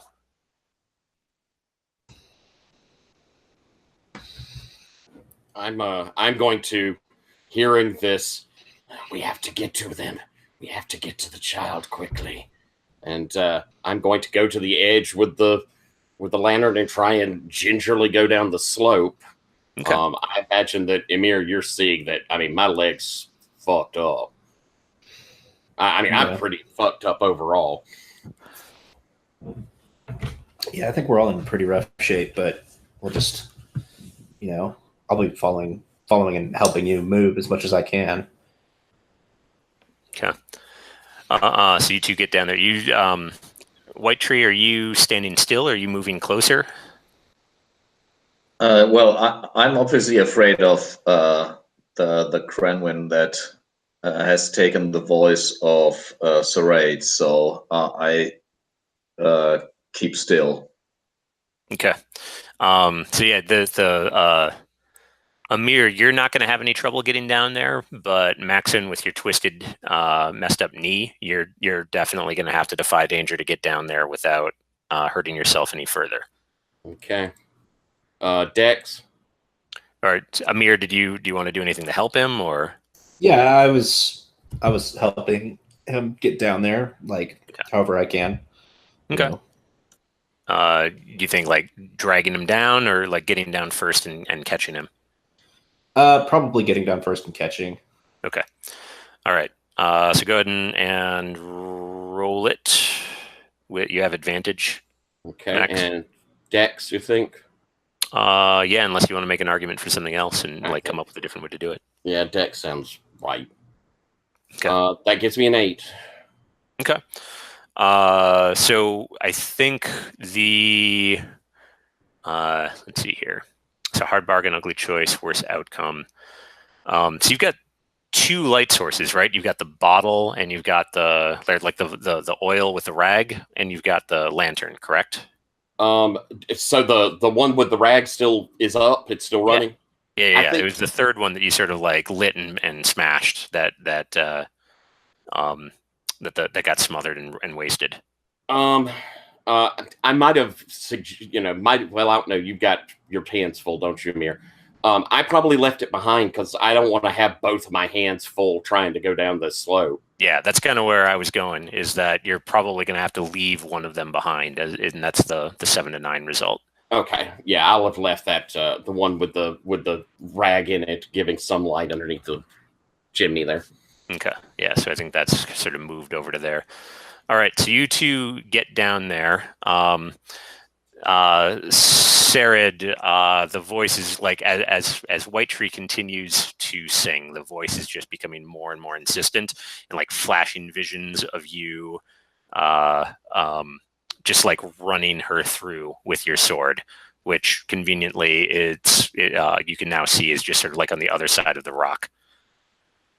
The rock, by the way, like after you sort of like get up and look around, it's this mass, maybe about like where my arms are defined, mostly kind of like most of this sort of twisted, almost a lava-like pattern, right? Just twist and twist and twist. But you can actually see that it's like super, super compacted, petrified bugs and insects just forming a crust.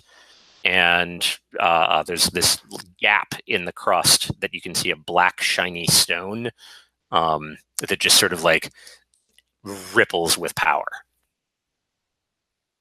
But it's pushing you. It's just like, fuck her up, make her stop, murder her, feed her my blood, or feed me her blood.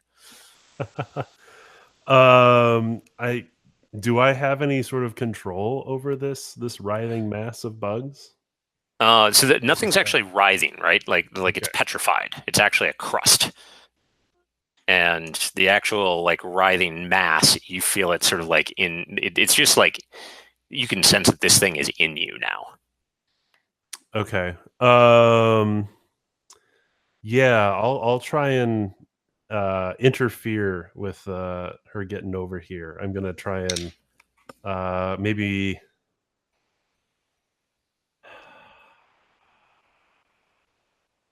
No, I think I want to lure her closer. I know it's not working very well, but if I can get her up here, I can maybe sacrifice White Tree. Okay, so just to be 100% clear, like you've accepted this thing, like you've said that you're going to serve, but at any point you are welcome to try and resist or subvert. Yeah, I was aiming sort of for the thrall insert class. Oh. Okay. That I have some sort of bargain with it to clear to get the baby out of here. Yeah, no, I want to push back. Maybe try and get the baby to White Tree. There we go. Yeah, I'll try and get the baby to White Tree, so that I can stay down here and suffer the punishment for defying this evil. Okay, so you just like are picking up the baby and trying to run it over to White Tree? Yeah. Okay, and are you being sneaky about how you do that, or are you just trying to like grab, snatch, and run? Snatch and run, because I think time is of the essence. Okay, cool. So yeah, it's like pressing you like killer, feed me her blood, and you just like bolt and run. Give me a defy danger with Dex. All right. Sweet. That's an 11. Okay, great. So you do it. Like, tell us what this looks like. Okay, so I'm fighting the voices back, and I grab a little baby catty, and I go, White Tree, I have the child, and I'm running towards her, and I press the child into White Tree's arms, and I stare, and as you like look up at me, like the eye sockets have like the little black lines. You can see it in the light. They have the little black lines. And like, I made a promise. We made a promise too. Do I actually see anything? You mean like, do you actually see him doing this? Yeah, because I was under the impression that Whitery was completely in the dark. No. So like the Amir and Maxon have gotten down here with a lantern, right? Mhm. And so they're like standing right behind you, kind of like Amir is actually helping Maxon down as like and so there's a little bit of light, and then just like yeah, Sarah just sort of like appears at the edge of the light holding the baby who's now crying, but you can totally see like Amir or Sarid's eyes are just overrun with darkness. So, I mean, do I see the perversion of nature in his eyes? I think that's a yes. And is it possible to bind it? I don't think it's possible to bind it without binding him as well. So it's one entity. Okay. At this point, yeah. Like, I think if you had time and maybe like with some of your more potent moves, like suck the poison out, you might be able to separate them. But like, it's in him at this point. Yeah, I grab the baby and I whisper, "I'm not giving up on you," and turn around and try to run towards the other two. Okay. So you like grab the baby, turn away, or do you keep? Do you start singing again, or do you stop and just work on running? I work on running. Okay. So like as you turn and do that, Sarid, you feel yourself just getting racked with pain, right? Like your spine twists, you feel tendrils just like lashing out around your throat and pulling you back. And the three of you can hear him screaming in the darkness, or like in the dark behind you.